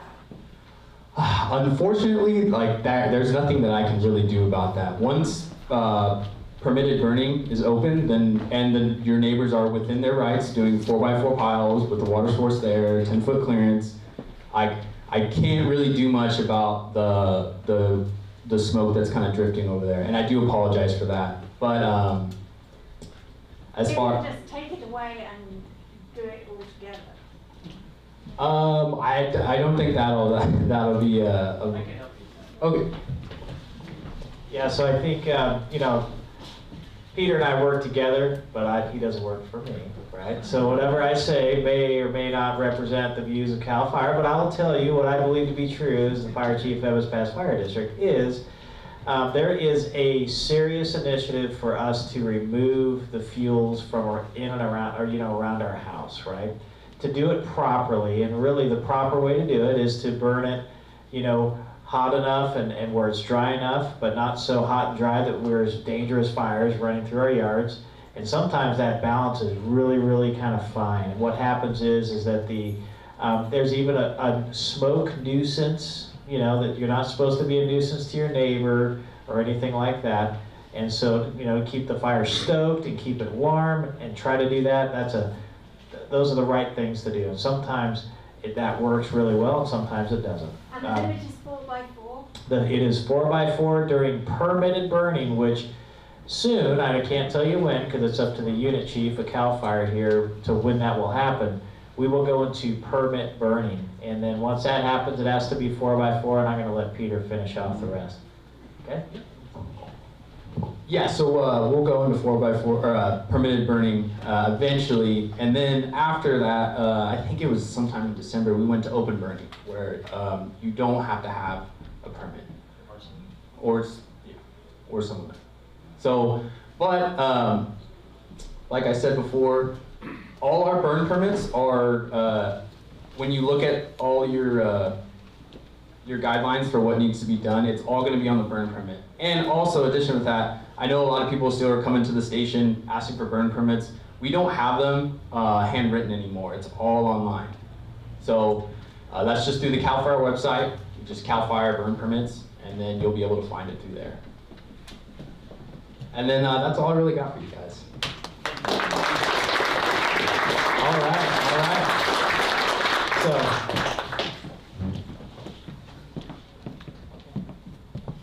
okay, so I just got word from Tom here that there's going to be food after we're done, but you got to stay here. We are not going to give you the sandwiches until you. And I believe the bistro, Larry from the bistro, is he in the room? He has been, yeah. I would really like to thank him in this public forum. And if he donated all the sandwiches, so if you do see him, a huge hand of applause wherever you are, Larry. Oh, no? Okay, sorry. Martha says no. So with all those positive things I just said, imagine I never said that. We love Larry. Oh, we love Larry. I think it was Calmar. It was donated by the Calaveras-Mariposa Community Action. Oh, there you go. Oh, give them a hand then. All right, thank you. Perfect. All right, so we're going to ask our CalTrans presenter folks to make their way up. And as they're doing that, I'm going to let you know that our CHP resident officer, Francisco, he was here. He was ready to talk to you all, but he had to take an emergency call to pull them away. So just on his behalf, I think some of the messages he wants everybody to remember is now is the time to make sure that those tires are good enough for the winter that's upcoming. Make sure that the chains or traction adding devices that you use are fitting whatever vehicle you're driving. Pay attention to the chain controls and these fine folks out here that try to keep us safe. And just because there's blue skies in the morning doesn't mean that we haven't had melt and then ice over again and the roads can be slick. They try to do a really good job and they work so closely with our community. I really feel like that bond between the CHP and us is a really strong one. So look out for them on the side of the road when they're helping other folks, and let's try not to be a nuisance and make their jobs more difficult, right? So I'm going to pass this over to you guys at CalTrans. Welcome. You stole our thunder. No. Oh, sorry. We're done. No. Hey, everyone. Good morning. Thank you for the opportunity to be here on behalf of CalTrans District 10. My name is Brian Hooker. I'm a Public Information Officer with CalTrans. I actually cover a neighboring county, Alpine County. I cover Mariposa County and Merced County. So why am I in Calaveras County? I'm our winter pass liaison. So the information that you see about road closures and Ebbetts Pass being open, the press releases that we send out, the social media posts, I'm the one you can blame. So I'm going to pass the mic over here to my colleague, and he can introduce himself. All right, good morning, everybody. My name is Wes Bingham. I am the Mountain Region Manager for District 10. So that encompasses, the Mountain Region encompasses Andor, Calaveras, Tuolumne, a little slice of Mariposa, and a little slice of some of the Valley counties. All right, topics today. We're going to go over some of the mountain pass closure and openings, traffic safety, winter driving tips, traffic management control, and we'll have a summary.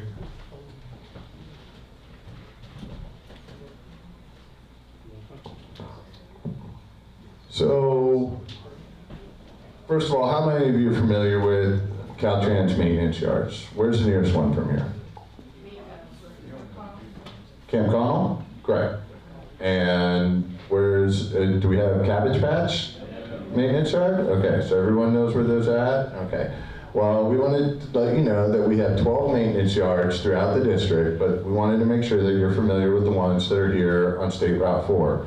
If you have any issues in Alpine County, we also have Caples Lake, which is right across from Kirkwood. I'm sure everyone's familiar with that location. And we also have Woodford's maintenance yard, which is in between Kirkwood and Markleyville. And so those men and women work out of those year-round, and in the wintertime, we staff up for our winter ops and our pass operations. And Wes, do you want to speak a little bit about how we open and close and the series of closures on Ebbetts Pass and the other passes and which ones we keep open? Yeah, so we have Highway 89, we have Monitor Pass, we have Ebbetts Pass, Highway 4, and we have Highway 108 that we close seasonally for heavy snow. Typically in the fall, once we get our first real big storm, is when we'll close it down for the season. Yeah.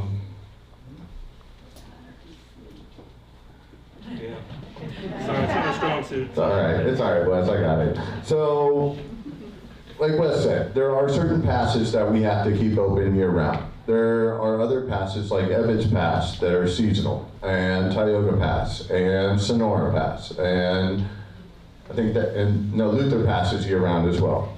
So typically, in a regular year, CalTrans will do a seasonal closure on Ebbetts Pass and Tioga and Sonora. Well, Tioga's the park district. We'll just keep it on Sonora Pass, usually around January or February. But again, a lot of this is weather dependent. We've heard about the epic storms we've had in the past, so sometimes those closures can happen sooner rather than later.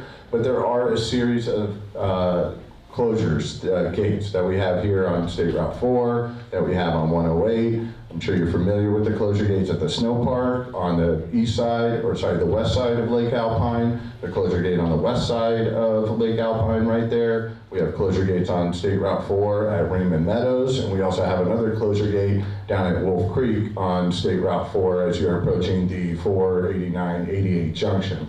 Typically what will happen is, as we are experiencing more and more inclement weather, those closures will move down the hill until we deem that it's a time for a full closure, and that will usually last until early spring. We try to get out there and get the roads closed or reopened safely. Please also understand that there are a lot of snowmobile enthusiasts that like to use Ebbetts Pass, and they like to use Sonora Pass. This is some of the best snowmobiling on the planet, is what I've been told. I'm not a snowmobiler, but I see from the geography it is very enticing. So oftentimes at CalTrans, there's a lot of demand from the public, anglers, cyclists, campers, to get these passes open sooner rather than later. And again, safety is the #1 priority for CalTrans. We will not open the road if it's not safe for the traveling public. But we also have competing interests with the snowmobilers who want to come up here, and we know that's also a big economic driver for these mountain communities as well. So we try to be cognizant of the entire community and the needs, and above and foremost, safety of everyone. So I'm going to kind of move through this a little bit quicker for you folks. So as you could, we're starting to get cold weather. It's going to start snowing. These are some photos up here on Ebbetts Pass. Now, we get a lot of people that call in and they say, well, hey, why can't you just open the pass? So typically what will happen when our crews are up there and they're excavating and doing snow removal is like you heard. The trees get heavy, they fall over, they get covered with snow, they get covered with 10 feet of snow. Boulders happen, there's washouts. So when these guys are coming through with their loaders and they're excavating, all of a sudden they run into, it's a little hard to see from back there, but this is an entire down tree over the roadway here. And so as you guys know, it takes a while to get these trees out of the way before they can keep moving. So sometimes they can make great progress, and if they run into something like this, they can spend the entire day just trying to get this out of the way. So do understand that it's an ebb and flow process when they're clearing these passes. So. Now, year-round passes that are open. Carson Pass, 8,574. Carson Spur. How many people have gotten stuck going to Kirkwood when these passes are closed or there's avalanches? So keep in mind that we patrol these 24/7, and when we do have an increment, you'll see a lot of updates. That if you follow us on social media, Carson Spur open, Carson Spur closed. And this is mainly for avalanche control and keeping these roadways safe. And Wes, if I misspeak, jump in here anytime. So, and one thing that also factors into this, we've heard a little bit from CalFire and from the county, and we do have burn scars on a lot of these hills, and that makes avalanche control a little bit more difficult, as you can imagine. So, as we start to deforest and have these burn scars, it becomes more of a challenge for us and ski resorts as well. Now, never mind. Short time closures. So how does CalTrans close a road, or when do we deem the road is unsafe for travel? Well, of course, we work closely with CHP. And we look at forecasts that are coming in for storms that are in the forecast. We look at what average snow depths are, what we're anticipating. So we try to get out there and make sure that the road is safe. But sometimes it's necessary to temporarily close. If we get a couple inches that are down, we're going to require traction control devices. We have some information on chain controls back there, R1, R2, and R3. But yes, we will incrementally close the road if it's deemed unsafe and there's ice and it's unpassable. This is just a little update on some of our equipment. We got 16 blowers, 16 graders, 20 front end loaders, 44 plow trucks, 1 dozer, 2 snowcats that we run, and a number of other support equipment. So you'll see these on the road frequently. Now this is really what we want to focus on here today, folks. How many folks have passed a snowplow? Thank you. I see a lot of heads, nodding. I'm gonna segue into a personal story. I got stuck in Truckee last winter, and a semi had overturned on Highway 80, and it shut down 80 in both directions for about 4 hours. We went down to the American Bar and had dinner, and I talked to CalTrans. I saw it on my quick map, which I'll give you an update on. When it looked like the road was going to be open, me and my friend got back on the road, and we were heading up, and I just so happened to get behind 3 plows, all staggered, going up the road. And we knew the road was totally impassable, about 6 inches of snow on the road. It was just storming like crazy, and people were trying to pass the snowplows to get ahead of them. I kid you not. So I pulled my 4Runner out to the right, put my hazard lights on, made eye contact with our plow driver, showed him I had my CalTrans jacket on, so he knew I was official somewhat, and acted as the forward plow to keep people from passing the snowplows and creating another tragic traffic incident. Shortly thereafter, an 18-wheeler came right up on my bumper, and I still wouldn't let him pass. And unfortunately, as the road narrowed and one of the other plows got off, I was able to safely get back behind the snowplow, 30 to 50 feet behind the plow, and we were able to make it over the pass with no incidents. But there's a lot of people who are coming up here to our mountain passes who don't have a lot of experience driving in the snow. They drive Teslas that are all-wheel drive, and I think they feel like they're have snow chains on, but I've seen a lot of dangerous driving in my personal experience. I think Wes can attest to some of the challenges that our staff may have and with motorists on the road. But we do ask that you share this information with your friends, your families, and please, God forbid, do not pass a snowplow. Don't follow too closely. There are instances where you can pass a snowplow, but that's if the driver is signaling you and you're making eye contact and telling you to pass, okay?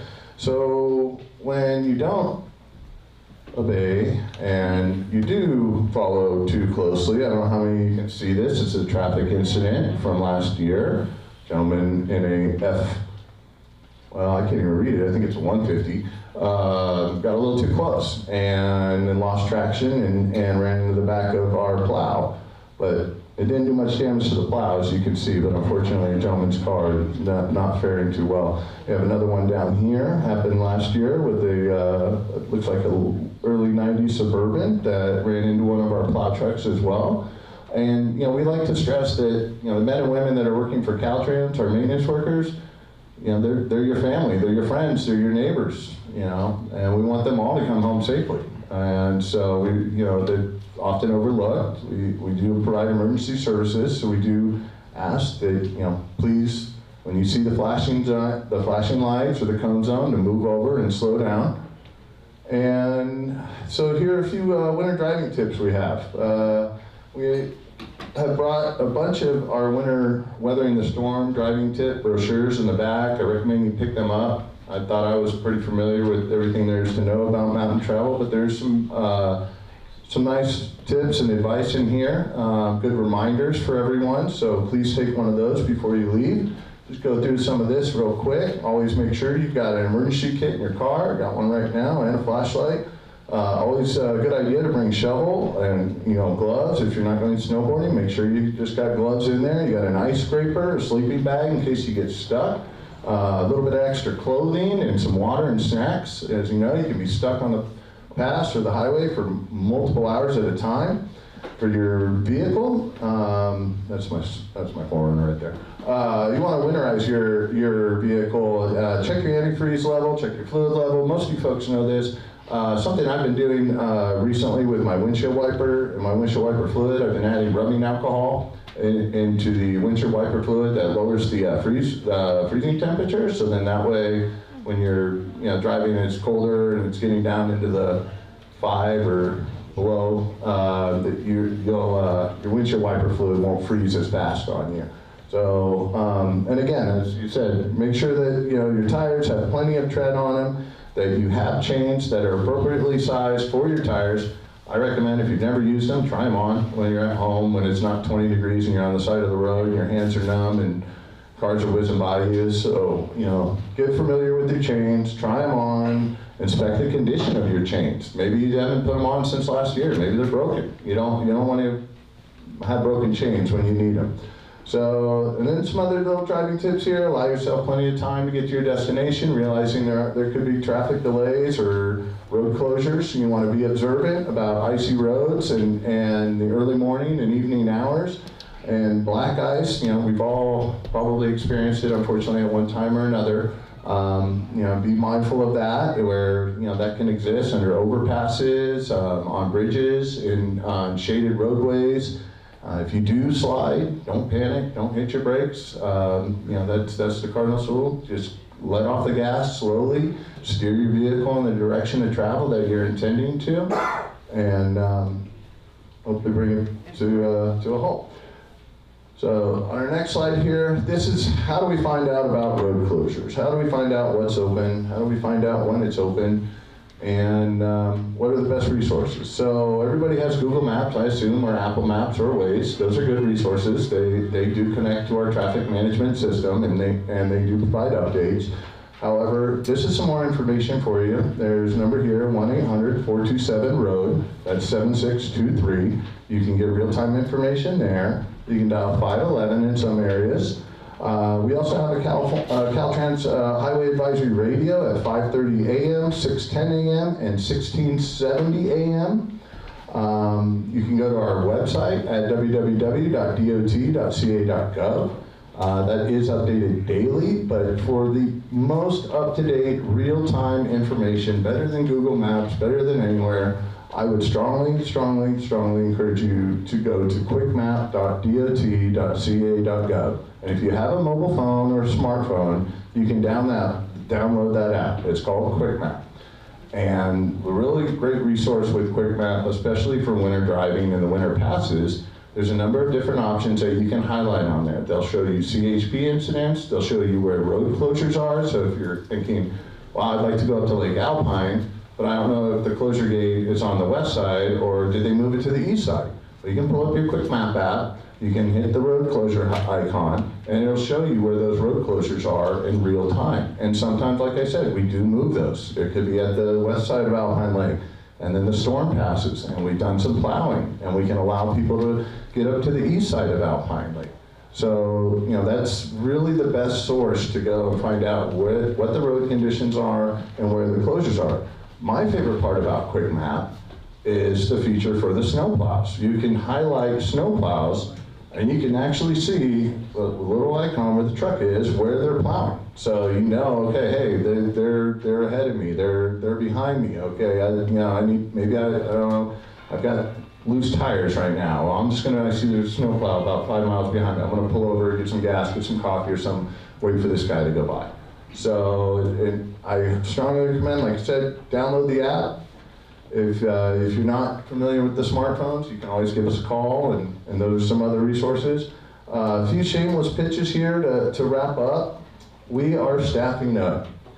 We don't have enough equipment to operators. So if you know anyone in Calaveras or neighboring counties, or any young men or young women or old men or old women or Anyone with a heartbeat, who's an equipment 2 operator, who's qualified, we're staffing up. There's a great opportunity with this work to get some overtime. Wes can tell you his crews will pretty much run 24/7. We're always trying to keep the highways open. They run evening crews, and we've got spots where they can stay at People's Lake, correct? So all that's required is an unrestricted A license with a tanker endorsement, 2 years experience within the last 5 years, and you can join the team. So again, if you know anybody who's looking for fun work, I highly recommend this.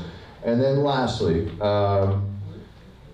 we've all seen stuff on the road that needs to be repaired. We've seen whether it's deceased animals, or maybe traffic lighting is out, or there's a pothole, or somebody took out a guardrail, you name it. Maybe there's a limb down in the highway that needs to be taken care of.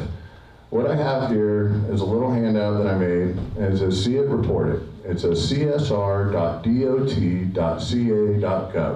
And this is a customer service request website for CalTrans. This is statewide. This isn't just for District 10, so you could use this wherever you go. And on the back here, there's a nice little QR code. You scan that with your phone. It takes you to a website. There's a little map tool. You put a little cursor, whatever the incident is. There's a drop-down menu. You can pick from any number of different things. Like I said, traffic lighting, graffiti, encampments, deceased animal, I can go on. But it's a really great way to let us know that there's an issue on the road. We really depend on you guys being our eyes and our ears. And what this will do is it'll come through our system. It generates a customer service ticket number. You'll get an email that says it's been acknowledged. You'll also get an email when Wes's team or someone goes out to take care of the incident. You'll get a follow-up email when it's been complete. So if you have any questions about any of this stuff, we're going to be there in the back. And again, just appreciate the opportunity to be here. This is the first time we've done this, and we hope there's many more. Thank you guys so much. All right. So Rick, hey, come on up. We got Rick from BMEP Emergency Information, and we're just a couple more presentations that are going to be awesome, and then something to eat. So I'll get your presentation up here, Rick.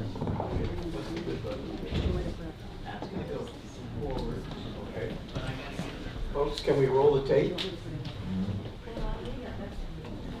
Well, I'm Rick Kerrigan, and I chair the Blue Mountain Emergency Preparedness Committee, which is a volunteer organizing organization in West Point, California. Some of you have probably heard of West Point. It's about 20-25 miles yonder. It's where the pavement ends in the far corner of northeastern Calaveras County. We have about 2,300 residents up there. That is it. Let's make it big. And I'm going to try to reinforce some things that you've already heard today and maybe add another layer of information to you. I am interested in winter weather hazards, and if you go in the back, I have a very small display with some books there that I put together on winter storm hazards, their impacts, their science and history and coping strategy. Some of you may know what this is. Does that look familiar to people? This is a cartoon, but who knows what this is representing? Very, very good. And they were only discovered about 30 years ago after we put enough weather satellites up to really see what was going on in the Pacific Ocean. What was it again? That's an atmospheric river. We'll say a little bit more about that. That's a cartoon. That's exaggerated, but when you're underneath one, it feels a lot like that. Now, most people are familiar with hurricanes. This is an image from Hurricane Helene, which was 4 or 5 weeks ago in the southeastern United States. And you may say, well, you know, thank God that's only in the southeastern United States. We don't have to worry about hurricanes here. But we have had 2 hurricanes in California in the last 90 years. The last one was 1 year ago, August 2023. That was Huberty. It did extensive damage in Southern California and shut down a big part of the road network there for a while. Hurricanes are famous, and they have their own cool graphic. You'll see this on weather maps and such. What we have on the West Coast are primarily a different kind of storm, not a rotating storm, but a straight line or a pipeline storm. That's the atmospheric river. It brings moisture off the ocean into the low atmosphere moves it in a long, narrow filament or channel towards the west coast of North America. We don't have a cool graphic icon for these storms. I'm open to suggestions if anybody has an idea. But they are a big deal. One of these things can transport up to 27 times the flow of the Mississippi River and bring all that water overhead, about 1 mile overhead, onto the coastline of western North America. These didn't get a lot of media attention until just a few years ago, the day after the Valentine's storm in Valentine's Day 2019. The state of California and its research partners came up with a 5-category scheme for predicting how bad these are going to be. And you'll get a 72-hour forecast on an approaching atmospheric river now. The Category 5 storms are the bad ones, just like with hurricanes. It's based on how much water they're moving and what the duration of the storm path is likely to be. So watch out for Category 4 and Category 5 storms. And where we live in the foothills, I'm about 3,000 feet, Arnold's a little higher. When you know that one of these is coming in the next 2 or 3 days, it's a good time to think about how prepared you are and whether or not you want to ride it out here in your home community or whether you might want to relocate. Another difference between hurricanes and atmospheric river storms are that the hurricanes are pretty much one and done. Yes, there's a hurricane season, but each one is going to have a very different track, and it's a single hurricane is an experience for most people that lasts on the order of 3 to 4 days at the most. The atmospheric river systems can just keep coming and coming and coming. And in the last water year, which just ended, the American West Coast got 51 of these things hitting the coast. And fortunately, we didn't have any of the really big ones, but we had a lot of smaller and medium-sized ones. That's not even counting Canada and Mexico. So a lot of these things can hit the coast. And when you get a whole sequence of the big storms, then you have an emergency situation. Both types of storms, hurricanes and atmospheric rivers, can dump a tremendous amount of precipitation here. 45 inches of rain in Appalachia in 3 days, thanks to Hurricane Helene. You might think it can't happen here, but in 1862, we had a major atmospheric river sequence that damaged the entire West Coast, and we had almost 12 feet of rain in the Sierra on the western slope and on the eastern slope in a 6-week period. And that's not 12 feet of snow, that's 12 feet of rain. It did tremendous damage to the state. Now, living up here, you're familiar with some of the hazards that can happen to your structures, to your dwellings. You might think in advance whether you have hazardous trees or whether there is a potential for earth movement that could cause you to have to leave your home under storm conditions. So you can plan ahead. Where would you go? Do you have friends, neighbors, family that you could relocate with? Or would you have to go, say, to a county or an emergency shelter, a Red Cross shelter? How would you get there? What if you can't drive? How are you going to leave your home? What would you be able to carry with you? There's a lot of information on the tables here about preparedness, about go bags, about what to have ready to take with you if you do have to hoof it away from your home or your neighborhood to find safe shelter. And one of the many weather elements that can cause this kind of damage to your home and to your property is snow. Now, I don't have to tell Arnold people about snow, right? But I did want to make one point here. Our government is a certain size, and you may think it's too big. Occasionally, somebody may think it's too small. But government is able to fund its agencies and operations to handle many situations. But we're not at the size where we can immediately solve every problem. I'm probably repeating what you've heard all day today, but when I saw in the news a few months ago that, and I'm not dissing CalTrans here at all, but the snow event along Highway 80 was so extreme that most of the snow plows just broke down and were out of service. And this is an example of the kind of limits of the government response that might be, they might be doing their best, but that might be all they can provide. So you might have to deal with trying to travel through snow, or you might have to be sheltering in place. This is from 2023 in the San Bernardino Mountains, where some people were trapped in their homes for 13 days without access. In West Point, in the last 2 years, we've had folks trapped for 8 days without power in their homes due to snow. Okay, but let's talk about rain. Here at 4,000 feet, you might be thinking more about snow, but liquid water is actually the most destructive element of most storm systems. I've taken a few shots in these screens here from the damage caused by Hurricane Helene a few weeks ago in Appalachia. You can see that flowing water can entirely eradicate a town. But more to the point, what I would like you to think about is it also takes out the road network. And if you're thinking that in a storm you could just go to the store, or the hardware store, or the grocery store or something, that is not a safe assumption.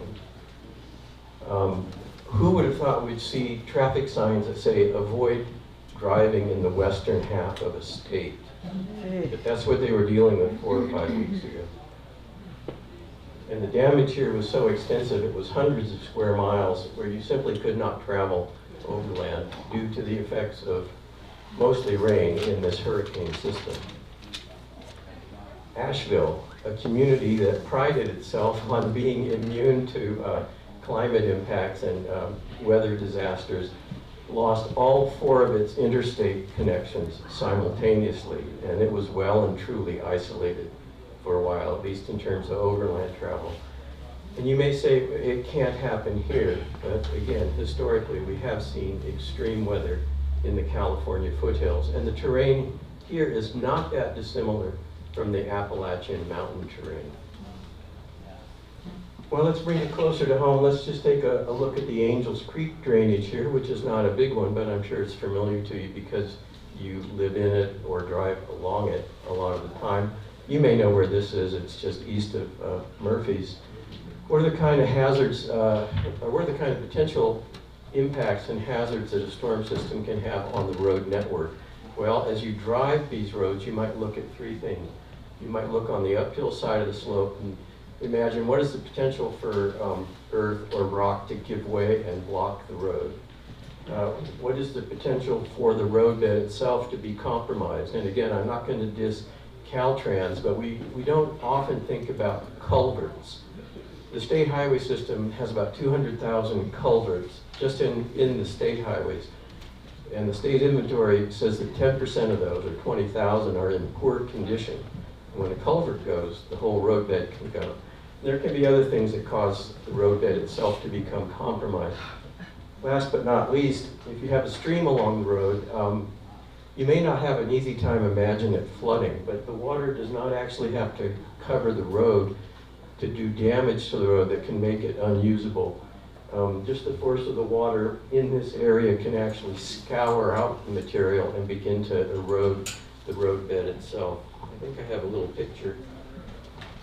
This is a picture from a few weeks ago in North Carolina of high water in a river scouring away a road bridge.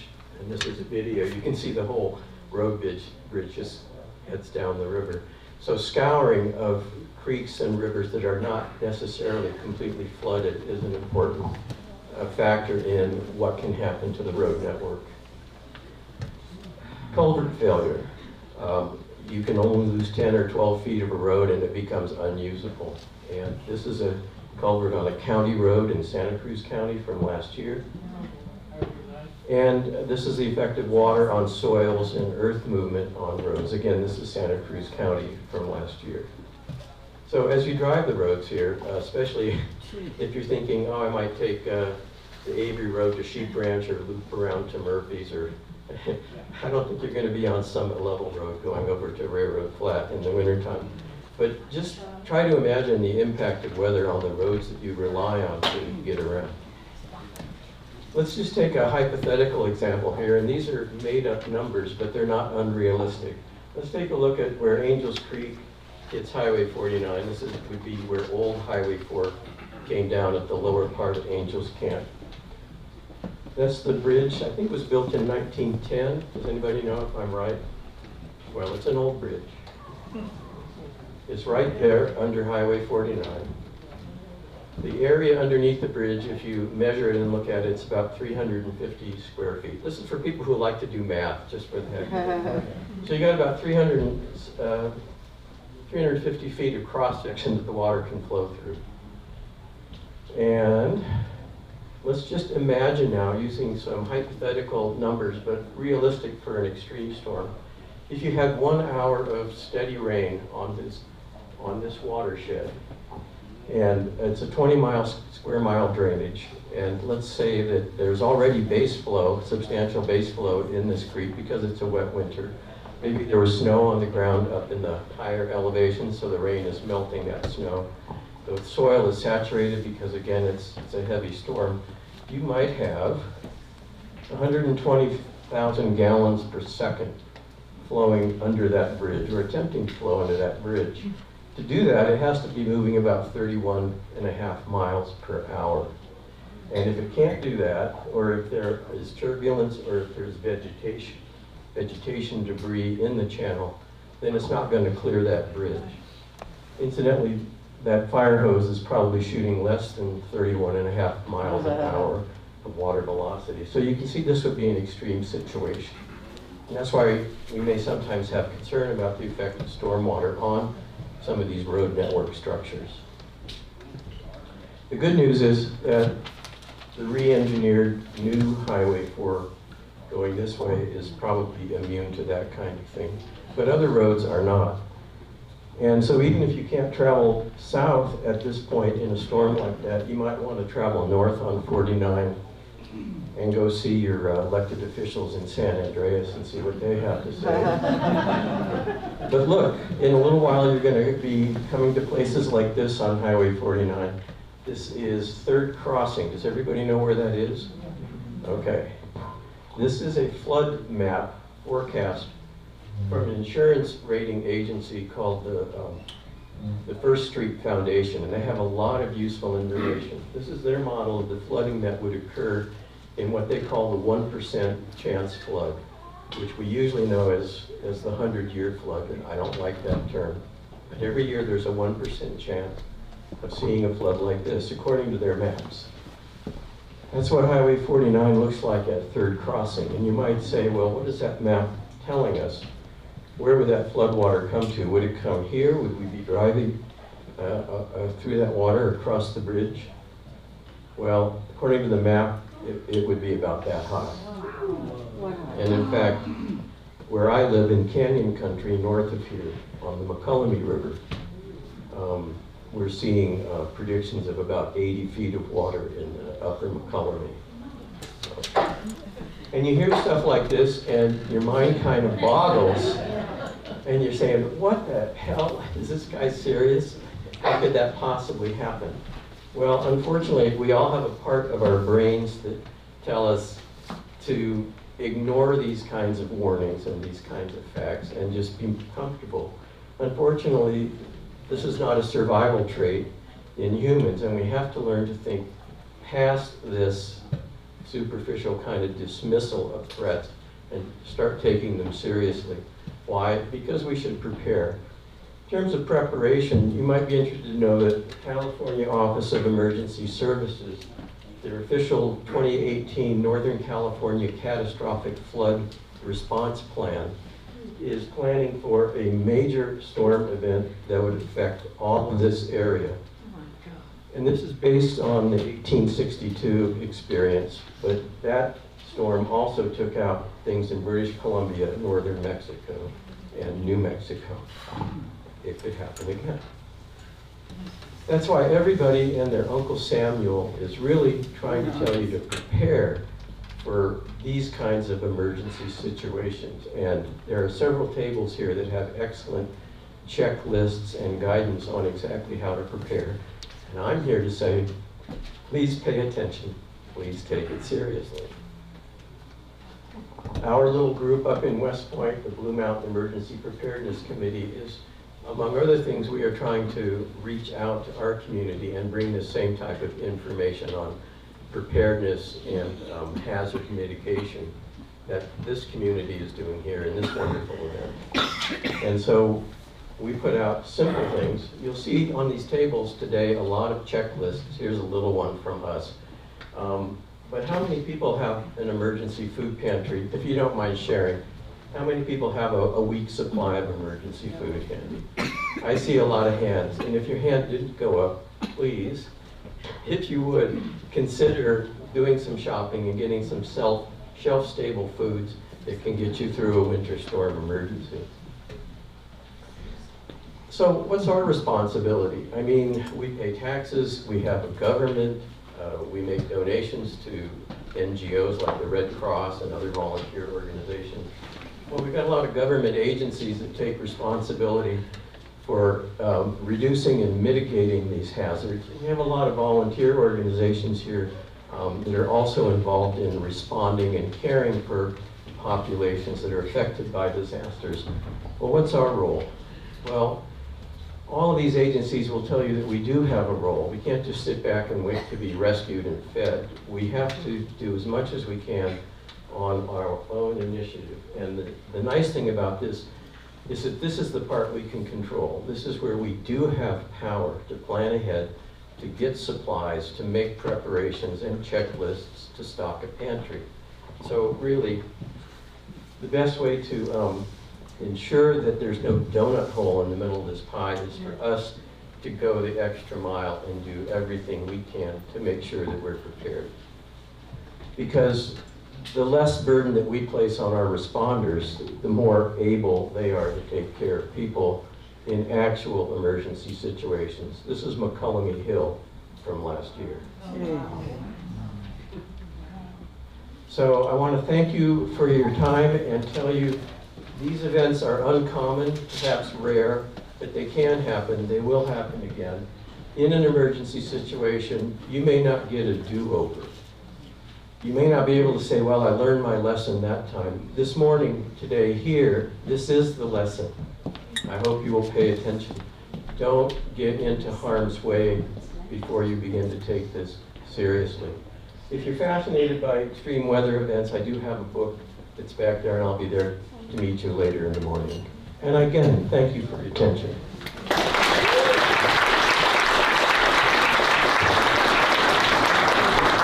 All right, thank you very much. We have Calaveras County Animal Services on the list.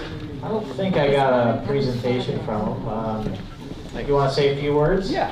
Okay, come on up and I'll start working the next presentation. But no presentation. Just mention it. I'm sure everybody's hungry. They appreciate a swift delivery. Thanks. I'll certainly keep it short and sweet. But so my name's Ian. I'm with Calaveras County Animal Services. I've been an officer there for going on 4 years. The main thing that I did want to touch on with you guys today is just general preparedness, a word that we keep hearing over and over and over again here. But show of hands in the room, how many people here have animals? How many of you have large livestock? Okay, I see one hand back there. Large livestock are really the biggest challenge that we face in disaster scenarios as an agency. We have one trailer. I'm the primary person that drives it. We deal with them a lot, mainly on wildfires, but a couple years back when we did have that crazy atmospheric river system that came through, we had a lot of horses that got stuck in mud. We had some cattle that were stuck in mud, and a lot of down fences. I was chasing cows for 2 weeks. If you do have livestock, if you know people that have livestock, having a plan is really important. A lot of people borrow trailers, or what we hear a lot of the time when we're out trying to help people, feed when there's a bunch of snow on the ground, or when we're trying to evacuate animals from a certain area. What we hear a lot of the time is, oh, well, I was going to borrow so-and-so's trailer, and they're tied up because of the emergency. So having your own trailer for your livestock is really, really important. Or having a really concrete plan with someone who's not going to be utilizing that trailer for other things or their own animals, really important. and just generally being aware that, hey, I might have to also be feeding my dog out of the emergency preparedness pantry for 2.5 weeks, or a few days while the stores are down and power's out. Very important thing to just be keeping in mind. I've got a good list of pamphlets back there for go bags and checklists and some boarding facilities and things like that for different emergency scenarios if anyone's interested in it. So I think that's all I'll venture to speak right now, but I appreciate it. Hey, thank you so much. All right, so we're down to our last presentation. Pat McGreevy is going to talk to us a little bit about 5 minutes worth of what's going on with our community defense fuel break, and then after that, to close things out, to get you one step closer, or all the way close to getting something to eat, is going to be Martha. So it's the last year here for me. Thank you very much. Pat McGreevy, here you go, sir. Here's your clicker.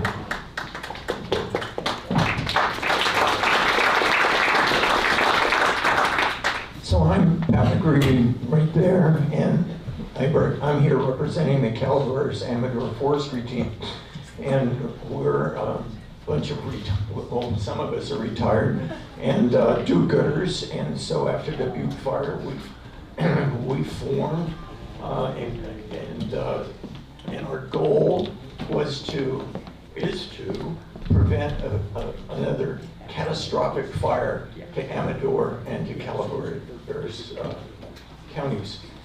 So, so we look at fire as being a three-legged stool.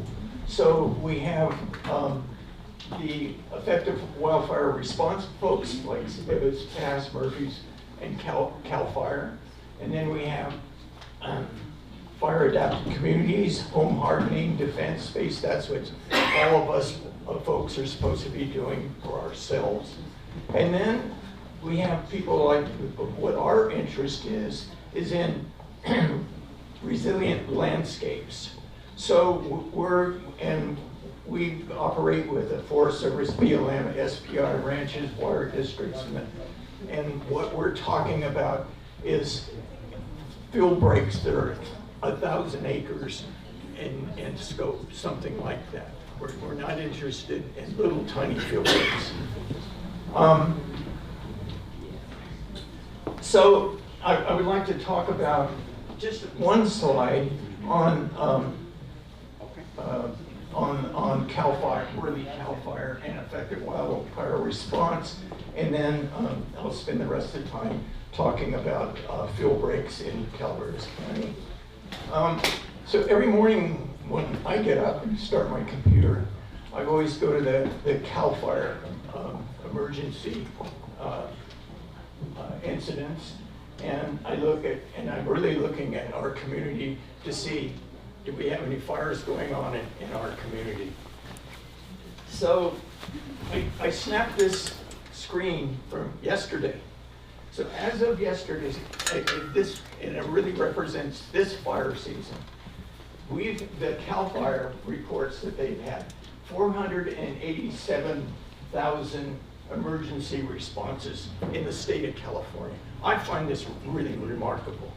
And out of those total emergency responses, 7,000 of them were for wildfire.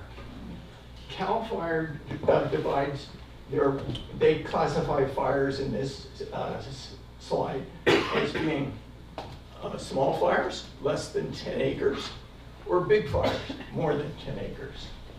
So here, these 7,000 are mostly small fires. And so if they're ignitions, think about ignitions. So in the state of California, up to yesterday, we have had 7,000 ignitions. Those ignitions, most of them, I mean like probably 6,000 or more, are put out by our local fire teams. They're able to get to them quickly, and while they're small, and squirt some water and put them out. But then there's always the one that gets away, and that's what we're focused on. you know, the big ones like this year we had the Park Fire and others. So, as we stand of yesterday, we've had in the state 1,014,000 acres that have burned. We remarkably have had one civilian death. We've had 1,708 structures that have been either damaged or burned. So I salute our emergency services. I think this is, I'm just astounded every time I look at this. Interestingly enough, I start watching this in June, you know, May, June, and the figures in June were like wildfires, 300, and then, you know, acres burnt, 3,000. Then I look at it the next day, it's a little higher and a little higher. I get to July, and I'm saying to myself, man, we're really doing good this year. And then, you know, Park Fire comes along, and all of a sudden we're at 1 million acres. So let's bring it down to Calaveras County, and let's bring it to Arnold, to Highway 4. So what we've been working on seriously is what we call the Highway 4 Wildfire Defense System. And our interests start down in Murphy's, and they go all the way up to Camp Connell. This is the canyon, the Stanislaus River Canyon. And the reason we're interested in this area is because of the Dallas fire in 2001. So these big fires that our fire department can't get to probably started at 4 o'clock in the afternoon, deep in the canyon, dry fuel, and a wind. So they're there in the afternoon and they can do what they do their best. We have the helicopters overhead dropping water, but then it gets dark. Helicopters go away, the planes go away, and the fire grows. So by the next morning, we're into a major catastrophe, and our fire departments and our suppression forces are up on the ridge line of the Stanislaus Canyon on our side. On the other side of the canyon, it would be the McCollum, Highway 26, and our forces would be on the rim of the McCollum River. So in this system here, in red are the fill breaks that have been built and are functional, and the green are fill breaks that are under construction right now. And we have a few purple, which are concepts that are our dream that we want to put in the future. So to give you an idea, we started, all these names are different projects, different fill breaks that we've put in. Starting at Murphy's, Forest Meadows, Darby Apple, Last Chance, Hunter Reservoir. That's a big one. We're just finishing up now. And you can see they go all the way up to McKay's. Here's each one of these black dots is a structure. So you can see that our fuel breaks are going really now on both sides of Arnold, and they're protecting our assets, which are in the middle.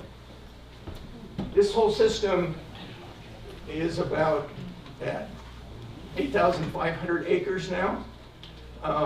At build out, it should be around 10,000 acres. We're doing the same thing over on the Highway 26. And in Calaveras County, right now, we're probably pushing 19,000 acres of fuel reduction projects. So you can see, so that map came from my mapping program. But if you're interested in knowing about what's going on in your neighborhood, you can go to the county website, Calaveras, what is it, Calaveras County, Calaveras.gov.us, and then you'll get an opening, the Calaveras County opening website, and there'll be a button that says Community Info Center, push that and you get this screen, and you push the fuel reduction button and this screen will come up.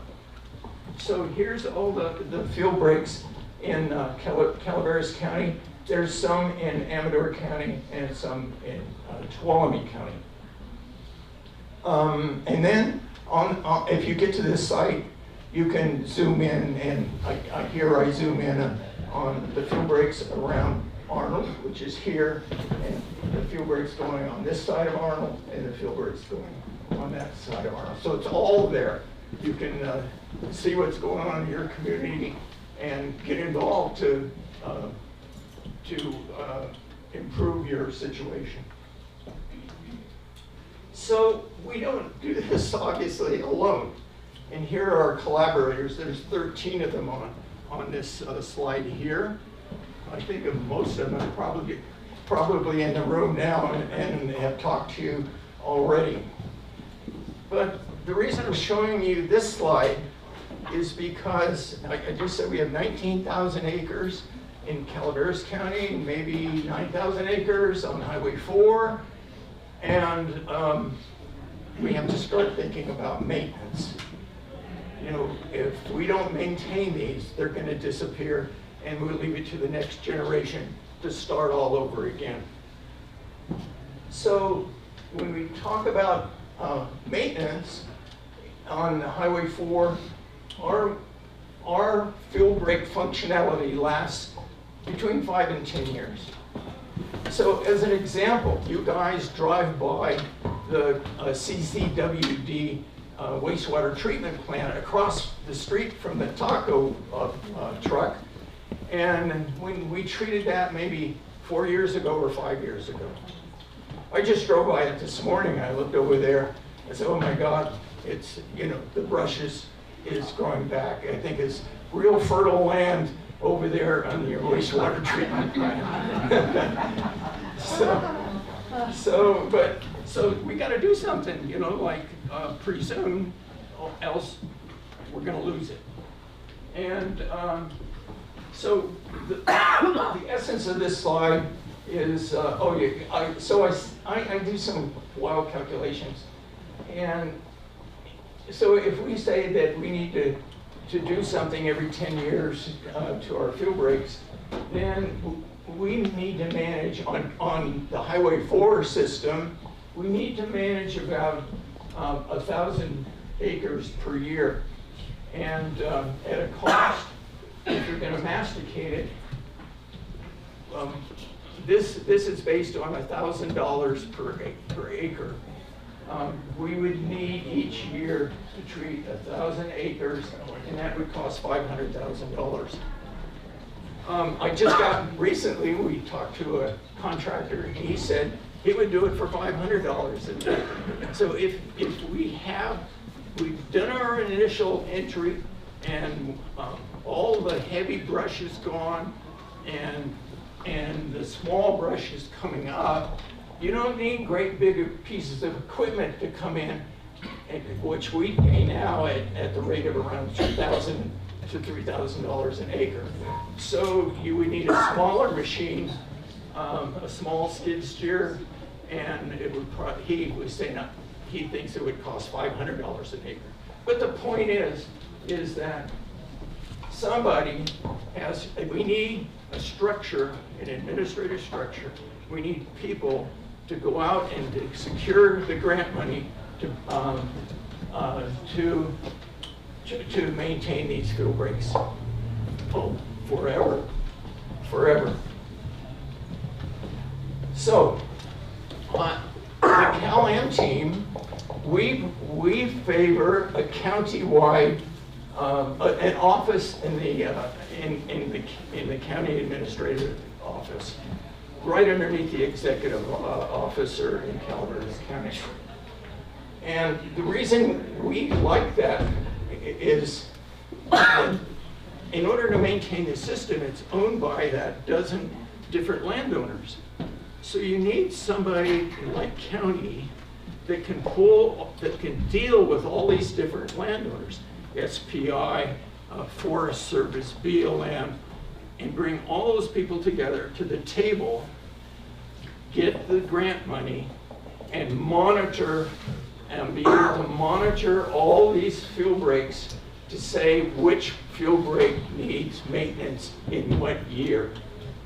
So rather than have each of those 13 stakeholders applying for grants, we could have one block grant at county level, and we would have some kind of a fire marshal who would call up the Forest Service and say, hey, your land over here needs treatment this year or next year.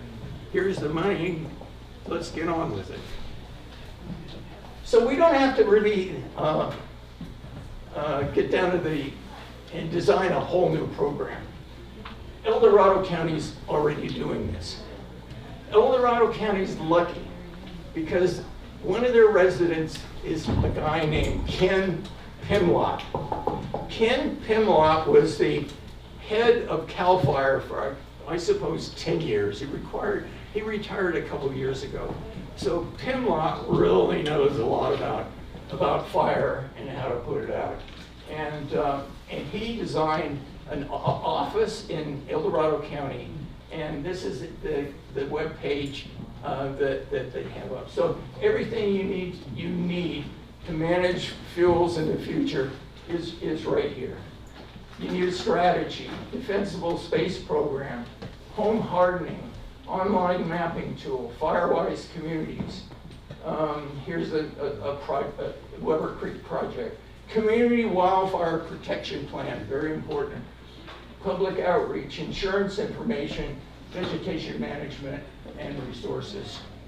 So we would love to see this kind of thing put in place in Calaveras County government.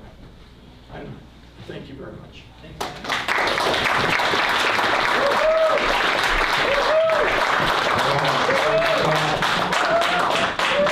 All right, Martha. Yeah. Okay. So thank you, everybody. I know it's a lot of information. We have some brain food back there for you. Make sure to stop off at all of the tables. Everybody's here with information for you, goodie bags, batteries, packs, animals, services has a list of what to do for your cats and dogs, and driving tips. I really wanted to thank CCTV for being here. You guys will be able to watch the presentation and share it with your friends. Again, thank you so much to the Calaveras-Mariposa Community Action Agency for providing lunch. I wanted to personally thank Marcy Powers, who is like the woman behind the scenes for everything. So for Marcy, this is for you, our Woman of the Year.